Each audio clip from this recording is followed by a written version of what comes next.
నిజాయితీగా ఒప్పుకుందాం, చదివింది మనకేం అర్థం అవ్వలేదు, మన బంధు మనకేం అర్థం అవ్వలేదు, కానీ చదివి ఏ వాక్య భాగాన్ని మనం చదివినా గుర్తుపెట్టుకోండి, దానిలో మూలమైన సంగతులు మనకు తెలియాలి. ఇటీవల కాలంలో అనేక ప్రాంతాల్లో నేను పంచుకుంటున్న వాక్యం ఇదొకటి. ఈ వాక్య భాగాన్ని చదివినప్పుడు ఈ వాక్య భాగాన్నే కాదు, ఏ వాక్య భాగాన్ని చదివినా దానికి ఒక సందర్భం ఉంటుంది. సందర్భానుసారంగానే వాక్యాన్ని చదవాలి, సందర్భానుసారంగానే వాక్యాన్ని అర్థం చేసుకోవాలి. సందర్భం లేకపోతే అపార్థం అవుద్ది, అపార్థం అయితే బైబిల్ వార్నింగ్ ఇచ్చింది, ఇందులో ఒకటి కలపొద్దు, ఒకటి తీయొద్దు, కలిపినా తీసినా చంపేస్తా అన్నాడు. గుర్తుపెట్టుకో, ఏదొక వ్యాధి పంపించి ఆ వ్యక్తిని నాశనం చేస్తా అన్నాడు. అంటే బైబిల్ వార్నింగ్ ఇచ్చింది. మనకు బైబిల్ దగ్గర తెలిస్తే తెలుసు, తెలియకపోతే తెలీదు. కానీ ప్రతి ఒక్కరు ఈ బైబిల్ని పట్టుకున్నప్పుడు కాస్తంత జాగ్రత్తగా మాట్లాడాలి. ఇప్పుడు వాక్యాన్ని చదివాం, సుమారు 10 వచనాలు. ఎందుకు చదివాం? పని లేక చదివామా? చదివితే బాగుంటుందని చదివామా? 10 వచనాలు మనం ఎందుకు చదివాం? దాన్ని ఒక పేరా అంటారు, దాన్ని ఒక సందర్భం అంటారు, దాన్ని ఒక కాంటెక్స్ట్ అంటారు. దాన్ని ఆ కాంటెక్స్ట్ ఫాలో అవ్వాలి. ఆ పై వచనం ఎందుకు తీసావో తెలియక, ఈ కింద వచనం ఎందుకు తీసావో తెలియక, ఈ వచనం నుంచి ఆ వచనానికి ఎందుకు దూకో తెలియక, అసలు నువ్వెందుకు తీస్తున్నావు నీకో తెలియక, వాళ్ళు ఎందుకు తీస్తున్నారు వాళ్ళకి తెలియకపోతే, ఈ సభ ఎందుకో తెలియకపోతే ఇంకెందుకు? నేను మళ్ళీ చెప్తాను, సువార్తల అర్థాలు మారిపోయాయి, బోధనా విధానాలు మారిపోయాయి. ఈరోజు సభల అందం పోయింది. అసలు సిలువను కూర్చున్న వార్త లేదు, క్రీస్తుని కూర్చున్న అర్థాలు లేవు, క్రీస్తే లేడు. మరి ఏమున్నాయి క్రైస్తవ సభలు అంటే? ఏమున్నాయి? ఎవరికి తోసిన కార్యక్రమాలు వాళ్ళకు ఉన్నాయి. సుమారు మీరు చూడండి, 3 జోనర్స్గా మీరు క్రైస్తవ సభలు జరుగుతుంది, మీరు గమనించండి. ఆ 3 సెక్టార్లో 3 జోనర్స్లో మీరు గమనించండి. కొన్ని సభలు ఉంటాయి, అవి కేవలం ఆరాధనలు ఆరాధనలు ఆరాధన, ఇంకా ఆరాధన కోసమే పుట్టారు. ఆరాధన ఆరాధన ఆరాధన. ఏం ఆరాధన? ఆరాధనలు అంటే ఏడు తెలుసు ఈరోజు? ఆరాధన అంటే ఏం లేదు, ఈ ఇన్స్ట్రుమెంట్ ప్లే చేస్తున్న బ్రదర్స్ ఎవరైతే ఉన్నారో వాళ్ళని రెచ్చగొట్టి లాస్ట్లో మ్యూజిక్ పెంచేస్తారు. వాళ్ళ దగ్గరికి వెళ్ళి స్తుతి స్తుతి స్తుతి కొట్టు స్తుతి స్తుతి స్తుతి అంటే ఆ ప్యాడ్ అబ్బాయికి పిచ్చెక్కిపోయి కొట్టుకొని ఇస్తాడు ప్యాడ్. అది స్తుతి కాదు, సుత్తి. స్తుతి అంటే స్తుతి అయిపోద్దా? ఆరాధన అంటే ఆరాధన అయిపోద్దా? మహిమ అంటే మహిమ అయిపోద్దా? 3 గంటలు ఆరాధన చేసిన, 3 గంటలు పాటలు పాడితే 30 నిమిషాలు వాక్యం ఉందా? ఆరాధన క్రమాలు నడుతున్నాను. ఆరాధన మంచిదే, మా చర్చలు కూడా చేస్తారు, ఆరాధన చెయ్యండి. కానీ ఆరాధన అర్థవంతంగా ఉండాలి, ఆరాధనకు అర్థం తెలియాలి, వాక్యము ఫైనల్ అథారిటీ అవ్వాలి. గుర్తుపెట్టుకోండి, వాక్యం ఏది? ఆరాధనలు ఆరాధనలు ఆరాధనలు. ఒకటి ఆరాధన, మరొక బ్యాచ్ ఉన్నారు. ఇక వీళ్ళ ఆరాధన కాదు, ఈ బ్యాచ్ ఎవరంటే వీళ్ళకి అన్ని అద్భుతాలు అద్భుతాలు అద్భుతాలు. అద్భుతాల్లో ఒక అద్భుతం ఏంటి? అద్భుతం ఏం కదా, అంతా డొల్లి. అద్భుతాల్లో ఒక అద్భుతం ఏంటి చెప్పిన? కుమారుడా, నీ బండి నెంబర్కి చివరి 4 ఉంది కదా అన్నాడంట. వెంటనే తెంగరోడు అన్న, అవునండి మీకెళ్ళి అన్నీ తెలుసు, నాకు నీ నెంబరు తెలుసు, నీ వ్యవహారం తెలుసు, అన్నీ నాకు తెలుసు అంటే, రాత్రులు నీ దగ్గరికి దయ్యం వస్తుంది కదా అన్నాడు. చూసారా ఆ వీడియో? రాత్రులు నా దగ్గరికి దయ్యం వస్తుందని. కానీ అవును పాస్టర్ గారు మీకెలా తెలుస్తుందంటే, అన్నీ తెలుసు, అది నీ దగ్గరకు వచ్చి ఏం చేస్తుందో నాకు మొత్తం తెలుసు అన్నాడంట. ఒక బ్యాచ్ ఏమో ఆరాధనలో, మరొక బ్యాచ్ ఏమో కేవలం అద్భుతాలు. మరికొంతమంది ఉన్నారు సాక్ష్యాలు సాక్ష్యాలు సాక్ష్యాలు. ఏమి సాక్ష్యాలు అంటే వీళ్ళ సాక్ష్యాలు పనికొచ్చే సాక్ష్యాలా? ఒకప్పుడు సాక్ష్యం చెబితే, నేను సినిమాలకు వెళ్ళేవాడిని అండి, మానేసానండి వాక్యం విన్న తర్వాత అనేది మంచి సాక్ష్యం. ఒకప్పుడు సాక్ష్యాలు, నా వైపు చూడండి, వర్షానికి 2-3 చచ్చిపోయారని వార్తలు ఏమి రావు. నా వైపు చూడండి, మీరు అంత సీరియస్గా అని చూడండి. నా వైపు చూడండి, గట్టుకొస్తే మీరే కాదు నేనే ఆపేస్తాను, ఆగండి. దేవుని చిత్తం ఉంటే జరుగుద్ది, లేకపోతే ఆగిపోద్ది. మనం వర్షానికి ఎదురెళ్ళొద్దు, దేవుని చిత్తమే జరుగును కాక. చాలామంది వర్షం పడినప్పుడు వెంటనే సాతానుగాడి మీద గెంటేస్తారు. అంతా సాతానుగాడి వర్షాలు కురిపించిన సీన్ ఉందా? ఆయన పర్మిషన్ ఇస్తే మాట్లాడుకుందాం, లేకపోతే నోరు మూసి ఊరుకుందాం. ఆ మాటలు విన్నాను. సరే, ఒకటి కేవలం ఆరాధనలో, రెండు కేవలం అద్భుతాలు. మూడొక బ్యాచ్ ఉన్నారు, వీళ్ళెవరంటే సాక్ష్యాలు సాక్ష్యాలు సాక్ష్యాలు సాక్ష్యాలు. ఏ సాక్ష్యాలు అర్థం పర్థం ఉన్నాయి సాక్ష్యాలు. ఒక ఆవిడ కొత్తగా పెళ్ళి అయిందంట. ఆ పెళ్ళి అయితే ఎక్కడో ఆడ రెంట్ హౌస్ తీసుకుని కాపురం పెట్టాను. ఆ కాపురం పెడితే ఆ ఇంట్లో ఎలకలు ఎక్కువైపోయినాయి. ఆ ఎలకలు ఎక్కువైపోతే వెంటనే యేసు ప్రభు ప్రార్థన చేస్తే దేవుడు 3 పిల్లిని పంపించాడట. ఇది సాక్ష్యమా? మరొక ఆవిడ ఉందట, ప్రార్థన చేస్తున్నప్పుడు ఏంటి ప్రభువా ఏంటి నీ వ్యవహారం ఏంటని ప్రార్థన చేస్తుంటే వెంటనే దేవుడు అన్నాడట, నువ్వేం బాధపడకంటే దేవా అది కాదు ప్రభువా, గ్యాస్ అయిపోయింది ప్రభువా, ఏంటి పరిస్థితి అంటే పరిశుద్ధాత్ముడు వెంటనే ఇంటికి గ్యాస్ పంపించేశాడు. ఒక ఆవిడకి ఏమో ఎలకలెక్కి అయిపోయినాయి అంట, మరొక ఆవిడకి ఏమో గ్యాస్ అయిపోయిందంట. ఇవి అద్భుతాలా? ఇదే బైబిల్ పట్టుకుని భారతదేశానికి మన పితరుల మిషనరీస్ చదువులు నేర్పించారు. ఇదే బైబిల్ పెట్టుకుని మెడిసిన్ నేర్పించారు. ఇదే బైబిల్ పెట్టుకుని కల్చరల్ బ్యాక్గ్రౌండ్ మీరు చెక్ చేయండి, ఈ ప్రపంచానికి నాగరికత నేర్పించారు. ఈ బైబిల్ రివైవల్ స్టార్ట్ చేసింది, మూఢనమ్మకాలను ఆపేసింది. ఈ బైబిల్ పట్టుకుని ఈ జనరేషన్లో అనేకులకి ఎందుకు నవ్వులు పాలు అవుతున్నారు? అందులో ఏముందో నువ్వు చదవడం మానేసావు. ఎందుకు బైబిల్ తెచ్చంటే స్కూల్ పిల్లలు టెక్స్ట్ బుక్ తెచ్చినట్టు తెస్తున్నావు. ఆ చెప్పి ఆయన ఎందుకు చెప్తున్నాడు? ఆయన సరిగా చెప్పడు. వినే నువ్వు ఆయన ఏం చెప్తున్నావు చూడు. ఇక నిలబడినది జేమ్స్ గాడైనా రేపు పొద్దున ఇంకొక ఆయన ఎవరు మాట్లాడుతున్నా ఈ మనిషి ఏం మాట్లాడదో కాస్తంత మనసును పెట్టి ఈ మనిషి సరిగ్గా చెప్తున్నా లేదు నువ్వు క్రాస్ చెక్ చేయవు. అందుకే నాలాటోడు మీతో వ్యాపారాలు మొదలెట్టాడు. మీకు ఉదాహరణ చెప్తాను వినండి. ఇలాంటి వేదిక దగ్గరికి ప్రేయర్ చేయించుకోవడానికి వస్తారు కొంతమంది. ప్రేయర్ చేయించుకోండి మంచిదే, కానీ ఎక్స్ట్రీమ్ బ్యాచ్ ఉంటారు. ఆ బ్యాచ్ అడుగుతారు ఏమనంటే ప్రార్థన అయిపోయిన తర్వాత లైట్గా ఒక మాట్లాడుతారు, దేవుడు మా కోసం ఏమని చెప్పాడా అని. మీకోసం మాకేం చెప్పడు. మీరు మళ్ళీ అడిగి దేవుడు మా కోసం ఏమని చెప్పాడంటే చెప్పాడు, లచ్చమ్మని చెప్పాడు. ఎత్తావా? మీకోసం నాకేం చెప్తాడు, మీకోసం నాకేం చెప్తాడు నడుతాను. మీకు చెప్పాలని మీకు ఒక బైబిల్ ఇచ్చాడు, నాకు చెప్పాలని నాకు ఒక బైబిల్ ఇచ్చాడు. ఏదన్నా చెబితే ఇందులో నుంచి చెబుతాడు. నువ్వు ఇది చదవకుండా నాలాతో నువ్వు అమాయకంగా అడిగితే డబ్బులు ఇమ్మన్నానని చెప్తాడు. ఇస్తావా? ఇంత అమాయకంగా ఉన్నారు కాబట్టి నాలాంటి వ్యాపారాలు చేస్తాను. అందుకే మీరు చూడండి, హైదరాబాద్ నుంచి మన ఇలాకా వరకు వ్యాపారాలు వ్యాపారాల్లో వ్యాపారం ఏంటి చెప్తున్నా, బిడ్డలు లేక బాధపడుతున్నావా అని అంది. అయితే రా మన చర్చిలో ప్రార్థన యాపిల్ అమ్ముతున్నాం అన్నాడు. అంతే. ఆ చర్చిలో ప్రార్థన చేసిన యాపిల్ అంట, అది మొక్క కొరికారట. ఈ మొక్క సగం మొక్కే తిను, మిగిలిన మొక్క నీ లైఫ్ పార్ట్నర్ దగ్గర పట్టుకెళ్ళాను. కానీ ఇక్కడ మొక్క తినేసి మిగిలిన మొక్క అలా ఆయనకి పట్టుకుంది. అప్పటి వరకు ఎంత నల్లగైపోద్దండి మొక్క, ఇంత నడుతుంది, ఇంత బ్యాక్టీరియా ఫామ్ అవుతుందండి. నడుతున్నాను యాపిల్ మొక్క ఇక్కడ తిని మిగిలిన మొక్క ఇంటికి ఎక్కడికెళ్తే పిల్లలు పడి ఇంత అమాయకంగా ఉన్నారు అంటే. ఎవరో ఒక ఆయన యాపిల్స్ అమ్మాడు, మరొక ఆయన అట్టిపళ్ళు తినండి పిల్లలు పడతారు. అట్టిపళ్ళు తింటే పిల్లలు పడతారా? ప్రీమోషన్ అవుద్దా? పిల్లలు పడతారా అని అవుతాను. ఈ అమాయకమైన పనులు కాదు.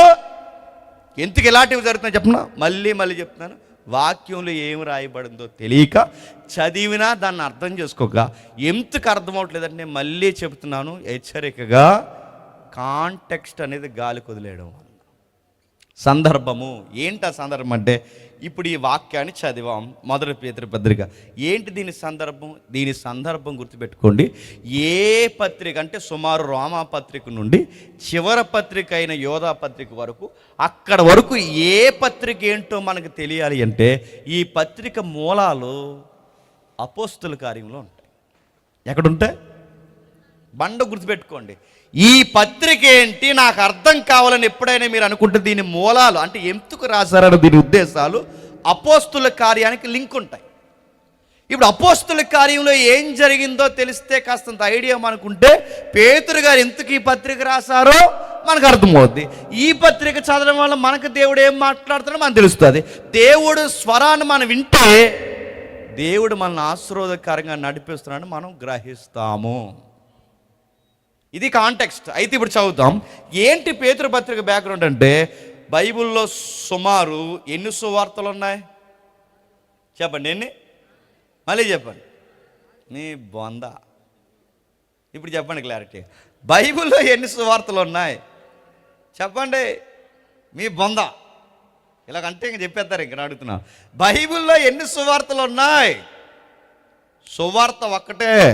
సువార్త ఎప్పుడు ఒక్కటే. నేను చెప్పినా, ఆయన చెప్పినా, ఈయన చెప్పినా సువార్త ఎప్పుడు ఒక్కటే, సువార్త ఒక్కటే, గాస్పల్ ఒక్కటే. కానీ సువార్తను గురించి వివరించే పుస్తకాలు 4. మాట్లాడబోతున్నాయా?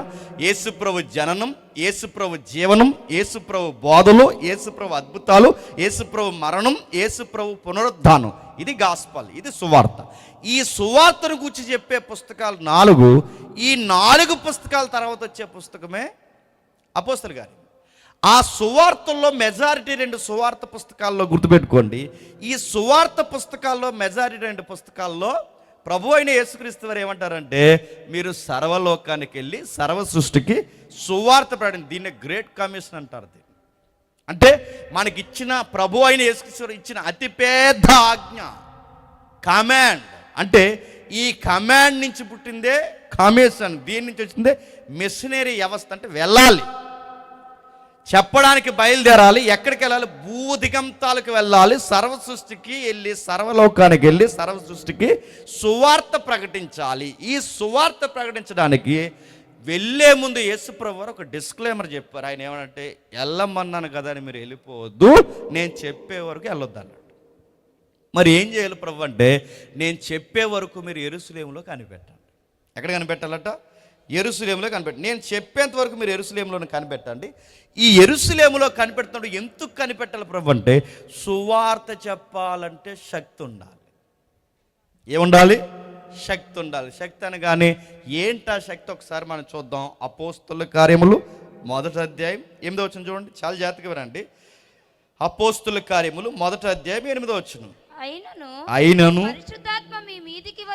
పరిశుద్ధాత్మ మీ మీదికి వచ్చినప్పుడు మీరు శక్తి నొందెదరు గనక మీరు యెరూషలేములోను యోదయ సమరయ దేశములయందంతటను భూదిగంతముల వరకు నాకు సాక్ష్యం చెప్పాలి. ఇప్పుడు చెప్పండి, భూదిగంతాల వరకు మీరు నాకు సాక్ష్యం చెప్పాలి అంటే యెరూషలేము, యోదయ, సమరయ దేశములంతటను భూదిగంతాల వరకు 4 జోనర్స్గా వివరించారుగా. ఇప్పుడు గమనించండి, ఈ 4 భాగాల కంటే యెరూషలేము, యోదయ, సమరయ, భూదిగంతాల వరకు అంటే ఈ ప్రపంచం మొత్తానికి సువార్త చెప్పాలంటే ముందు సాక్ష్యంగా మీరు నిలబడాలి. మీరు నాకు సాక్ష్యంగా నిలబడాలంటే నిలబడగలరా? ఇప్పుడు మనల్ని ప్రశ్న అడుగుతున్నాం, ఎవరు పడితే వాళ్ళు యేసు ప్రభు కొరకు ధైర్యంగా నిలబడగలరా? నిలబడతారా? రేషన్ కార్డులు మార్చేస్తున్నామంటే యేసు ప్రభు ఎవరో తెలదంటున్నారు. ఇప్పుడు లేనిపోని చట్టాలు చేస్తున్నారు. ఆ చట్టాలు ఏం చట్టాలట?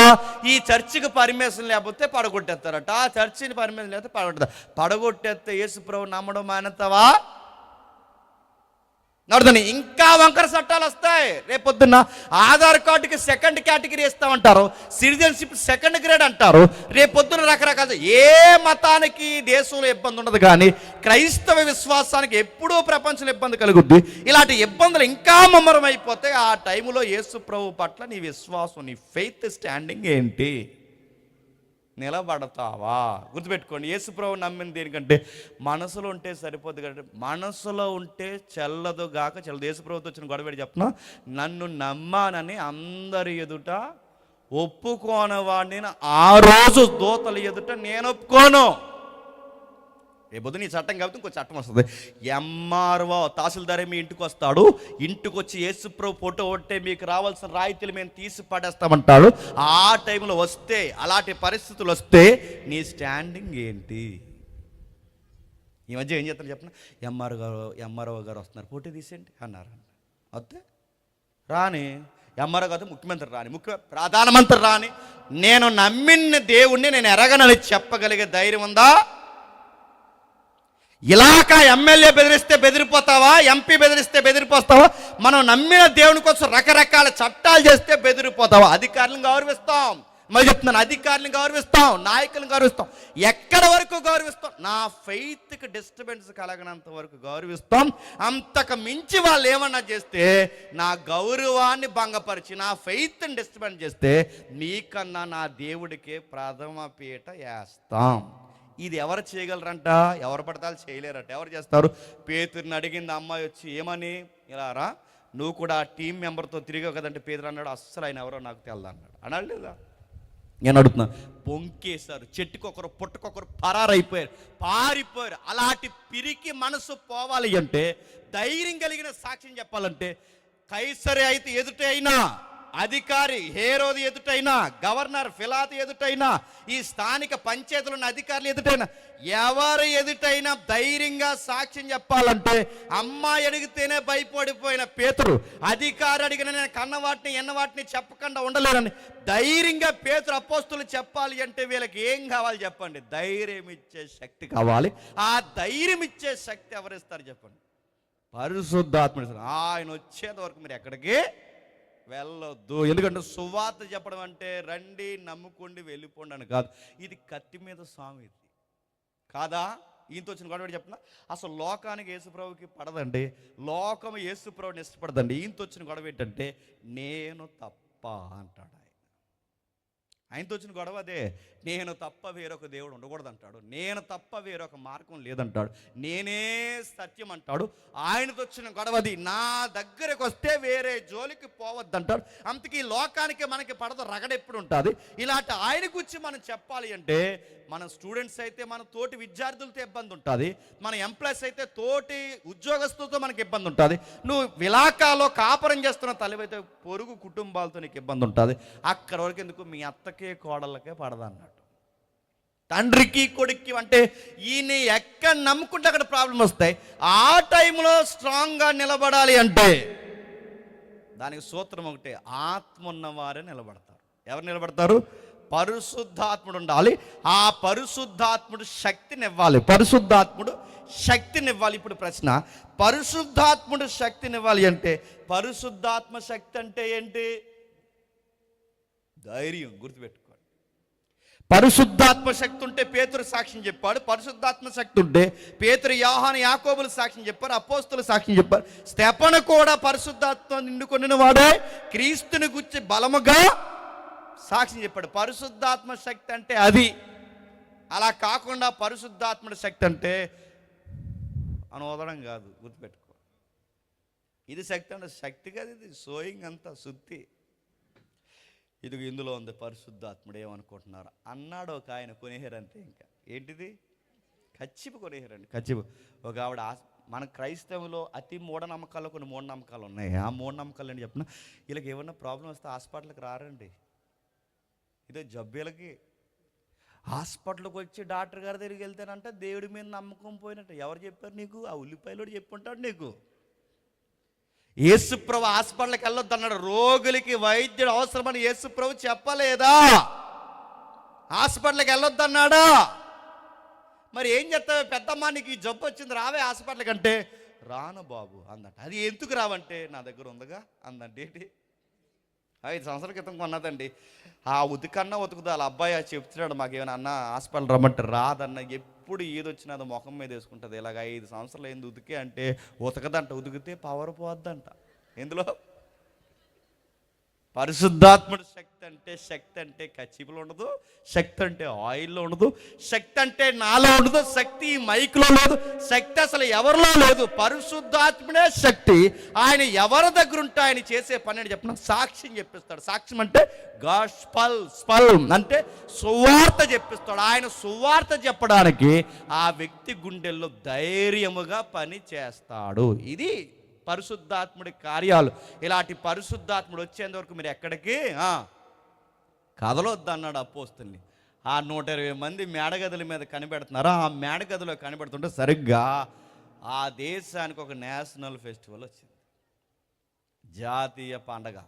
ఏటా జాతీయ పండగ అంటే వాళ్ళకి సుమారు 7 పండుగలు ఉంటాయి ఇశ్రాయేలుకి. ఆ 7 పండుగల్లో ఒక పండుగ, ఆ పస్కా పండుగ కానీ, గుడారాల పండుగ కానీ, బోర్ల పండుగ కానీ, ఆ వరుసలో వచ్చే పండుగే పెంతుకొస్తు పండుగ. ఏ పండుగ? మొన్న లాస్ట్ మంత్ జరిగింది. ఈ పెంతుకొస్తు పండుగ ఏదైతే ఉందో, ఈ పెంతుకొస్తు పండుగ మనం జాతకగా చూస్తే, పెంతుకొస్తు పండుగ పాత నిబంధనలో, క్రొత్త నిబంధనలో పెంతుకొస్తు పండుగ దినాన్నే సంఘం అధికారికంగా ప్రారంభించబడింది క్రీస్తు శకం 33లో. అయితే ఈ పెంతుకొస్తు పండుగ వచ్చింది. ఈ పెంతుకొస్తు పండుగకి ఎక్కడెక్కడున్న ఇశ్రాయేల్ అందరూ ఆ పండుగ ఆచరించడానికి యెరూషలేముకి వచ్చారు. అంటే ఎక్కడెక్కడ ఉన్నవారేంటి? ఆ భాష ఏంటని మీరు అడుగుతా. అవును, ఎక్కడెక్కడ ఉన్నవారంటే ఎక్కడెక్కడో ఇశ్రాయేల్ ఉండడం ఏంటి? ఇశ్రాయేల్ దేశంలోనే ఉండాలిగా. కానీ లేరు. ఎందుకంటే ఇశ్రాయేలు ఎలాంటి వాళ్ళు అంటే అందితే జుట్టు అందకపోతే గాళ్ళు, పని అయితే ఒకలాగా, పని అవ్వకపోతే ఒకలాగా, ఇలాంటి తిక్కల పనులు చేస్తారు. పంటల పండితే ఒకలా దేవుని పూజించారు, పండగపోతే ఒకలా జీవించారు. పండగపోతే దేవుడా అన్నారు, పండేసిన తర్వాత సుఖాలు మరిగిపోయి విగ్రహారాధన చేశారు. దేవుడు ఏం చేశారు? చూస్తూ ఊరుకుంటాడా? డెప్పకాయల మీద డెప్పకాయలు కొట్టాడు. ఎలా కొడతాడు దేవుడు? ఇప్పుడు మనం తప్పు చేసాం అనుకోండి, ఎలా కొడతాడు దేవుడు? ఇప్పుడు మనం తప్పు చేయమా? ఏదో ఒక మిస్టేక్ చేసుకోండి, ఏదో ఒక మిస్టేక్ చేస్తే దేవుడు మనకి ఎలా బుద్ధి చెప్తాడు? ఎలా బుద్ధి చెప్తాడు? ఆకాశం నుంచి ఒక చెయ్యి ఎలాగొచ్చి ఏంట్రా పనులు అంటాడా? అలాగంటాడా? ఎలా మిస్టేక్ నడుతుంది? మన మిస్టేక్ ఇది పనిష్మెంట్ ఎలా అవుద్ది? ఎలా తప్పు చెప్తాడంటే ఎలా చెప్తాడు? ఆ తప్పుని ఎలాగా దేవుడు పనిష్మెంట్ చేస్తాడంటే, ఆకాశం నుంచి చేయరాదు కుమారుడా ఏంటి నీకు ఆ పనులని బీరువాసాడిని స్వరం రాదు. మరి ఎలా చెప్తాడంటే, నీ పక్కన ఏదో ఒక వ్యతిరేక పరిస్థితి లేపి నిన్ను నలిపెత్తాడేమనుకుంటున్నావు. నువ్వు సేవకుడు అనుకో, నీ పక్కన ఇంకో కుంపటి రెడీ అవుద్ది, రెడీ పెట్టుకో. నేను సీరియస్గా చెప్తున్నాను. నువ్వు ఎంప్లాయ్ అయితే నీ ఎంప్లాయ్ లైఫ్లో నీకు మొట్టికాయలు వేసి ఒక పెద్దోడు తయారు అంటే, నువ్వు ఎక్కడుంటే అక్కడ ఏదో ఒక బలత్కారముగా బలమైనది నీ వెనకాల లేస్తాది. ఇప్పుడు చెప్పండి, ఇశ్రాయేలు తప్పు చేస్తే దేవుడు బుద్ధి ఎలా చెప్పాడు తెలుసా? అసూరు సామ్రాజ్యాన్ని లేపాడు, మాదియ పారసికులను లేపారు, బబులోను సామ్రాజ్యాన్ని లేపాడు, గ్రీకుల దండయాత్రలు లేపాడు, రోమన్స్ని తిరిగి లేపాడు. ఈ దండయాత్రలు ఈ రాజ్యాలన్నీ లేచి ఇశ్రాయేల్ దేశాన్ని ఏం చేసేది? చంద్రవందర చేస్తాయి. అంటే దేవుడు బుద్ధి ఎలా చెప్తాడు? ఏదో ఒక బలమైన సామ్రాజ్యాన్ని లేపి మొట్టికాయల మీద మొట్టికాయలు వేస్తాడు. ఇప్పుడు బాగా వినండి, సంఘాల్లో మనకు ఐక్యత ఉందా? నడుతున్నాను, సంఘాల్లో ఐక్యత ఉందా? సేవకులకి పెద్దలకి సఖ్యత ఉందా? నడుతున్నాను. ఏదన్నా ఒక పాస్టర్ గారు ఒక మాట అంటే విశ్వాసులు పడుతున్నారా? పెద్ద మనిషివే సంఘం అని అడిగితే ఈ పెద్దమ్మ అందంట ఇంకా రాను రేపు నుంచి అందంట. అదే ఎందుకు రావంటే, అస్తమాలు ఏళ్ళు నా ఎప్పుకు జీవిస్తున్నాడు మా పాటరు అందంట. వెళ్ళిపోయింది అంతే. నీకు ఏళ్ళు చూపించకూడదు ఈ ముఖానికి, ఏళ్ళు చూపించకూడదు, ఏమనకూడదు. ఏమన్నా అంటే మానేస్తారు. ఇప్పుడు ఉంటున్నారా? ఇది 70 సంఘాలు ఉన్నాయి, ఉంటున్నారా? సంఘానికి కడుతున్న సేవకుడు అంటే పడరు, సేవకుడికి పెద్దలకు పడదు. మొన్న మధ్య క్రిస్మస్ టైంలో ఒక పాస్టర్ గారు కేక్ కట్ చేసి ఇటువైపు ఉన్న పెద్దలకు పెడితే ఇటువైపు ఉన్న పెద్దలు దిగి వెళ్ళిపోయారు. ఎందుకు? వాళ్ళకి ముందెట్టారని. పెద్దలకి కేక్ ముక్కలు కాడ గొడవలు వస్తే నడుతున్నాయి. ఈ తతంగాలన్నీ కుదురుతాయా? అందుకే గుర్తుపెట్టుకోండి, ఇప్పుడు మనలో ఇన్ని గొడవలు, అసూయలు, దేవుడి మీద నమ్మకం కన్నా మన పేరు ప్రఖ్యాతలకి పెద్దపేటలు వేసుకుంటే దేవుడు ఏం చేస్తాడు? మనల్ని గద్దించడానికి, మనకి పనిష్మెంట్ ఇవ్వడానికి, ఇశ్రాయేలుకి బుద్ధి చెప్పడానికి పక్కన ఒక బలమైన ప్రభుత్వాలు లేపి ఎలాగైతే కొట్టాడో, మాట వినకపోతే సంఘానికి మొట్టికాయలు వేసే ప్రభుత్వాలు సెంట్రల్లో నుంచి కూడా లేస్తాయి. లేసే లేదా? లెగిసాయి లేదా? లెగుస్తాయి అని చెప్తున్నాను. మీరు అనుకుంటారు మళ్ళీ ఇలాంటి ప్రభుత్వం వచ్చింది ఏంటంటే, మనకు సుఖాలు ఎక్కువైపోతే ఇలాంటి ప్రభుత్వాలే వస్తాయి, మన గొడవలు ఎక్కువైపోతే ఇలాంటి ప్రభుత్వాలే వస్తాయి, మనకి బాధ్యత లేకపోతే ఇలాంటి ప్రభుత్వాలే వస్తాయి, మనకి మొట్టికాయల మీద మొట్టికాయలు వేసే ప్రభుత్వాలే వస్తాయి.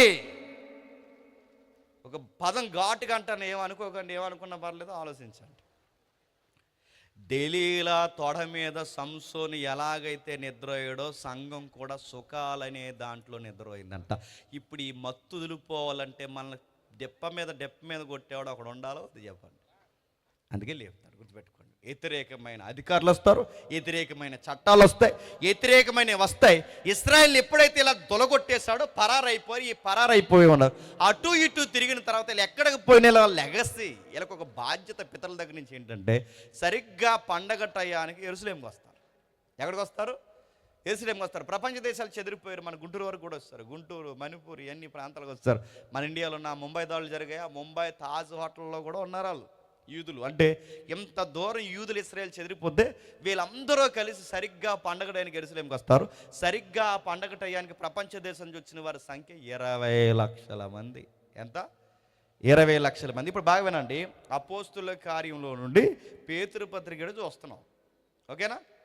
అయితే ఈ 20 లక్షల మంది వచ్చిన తర్వాత ఈ 20 లక్షల మంది పండగ వాతావరణంలో బిజీగా ఉన్నారు. 120 మంది మేడగదులు ఉన్నారు. సరిగ్గా ఆ మేడగదులు వారు ఉండగా ఈ పండగ వాతావరణంలో ఆ 120 మంది మీదకి పరిశుద్ధాత్ముడు దిగిపోయాడు.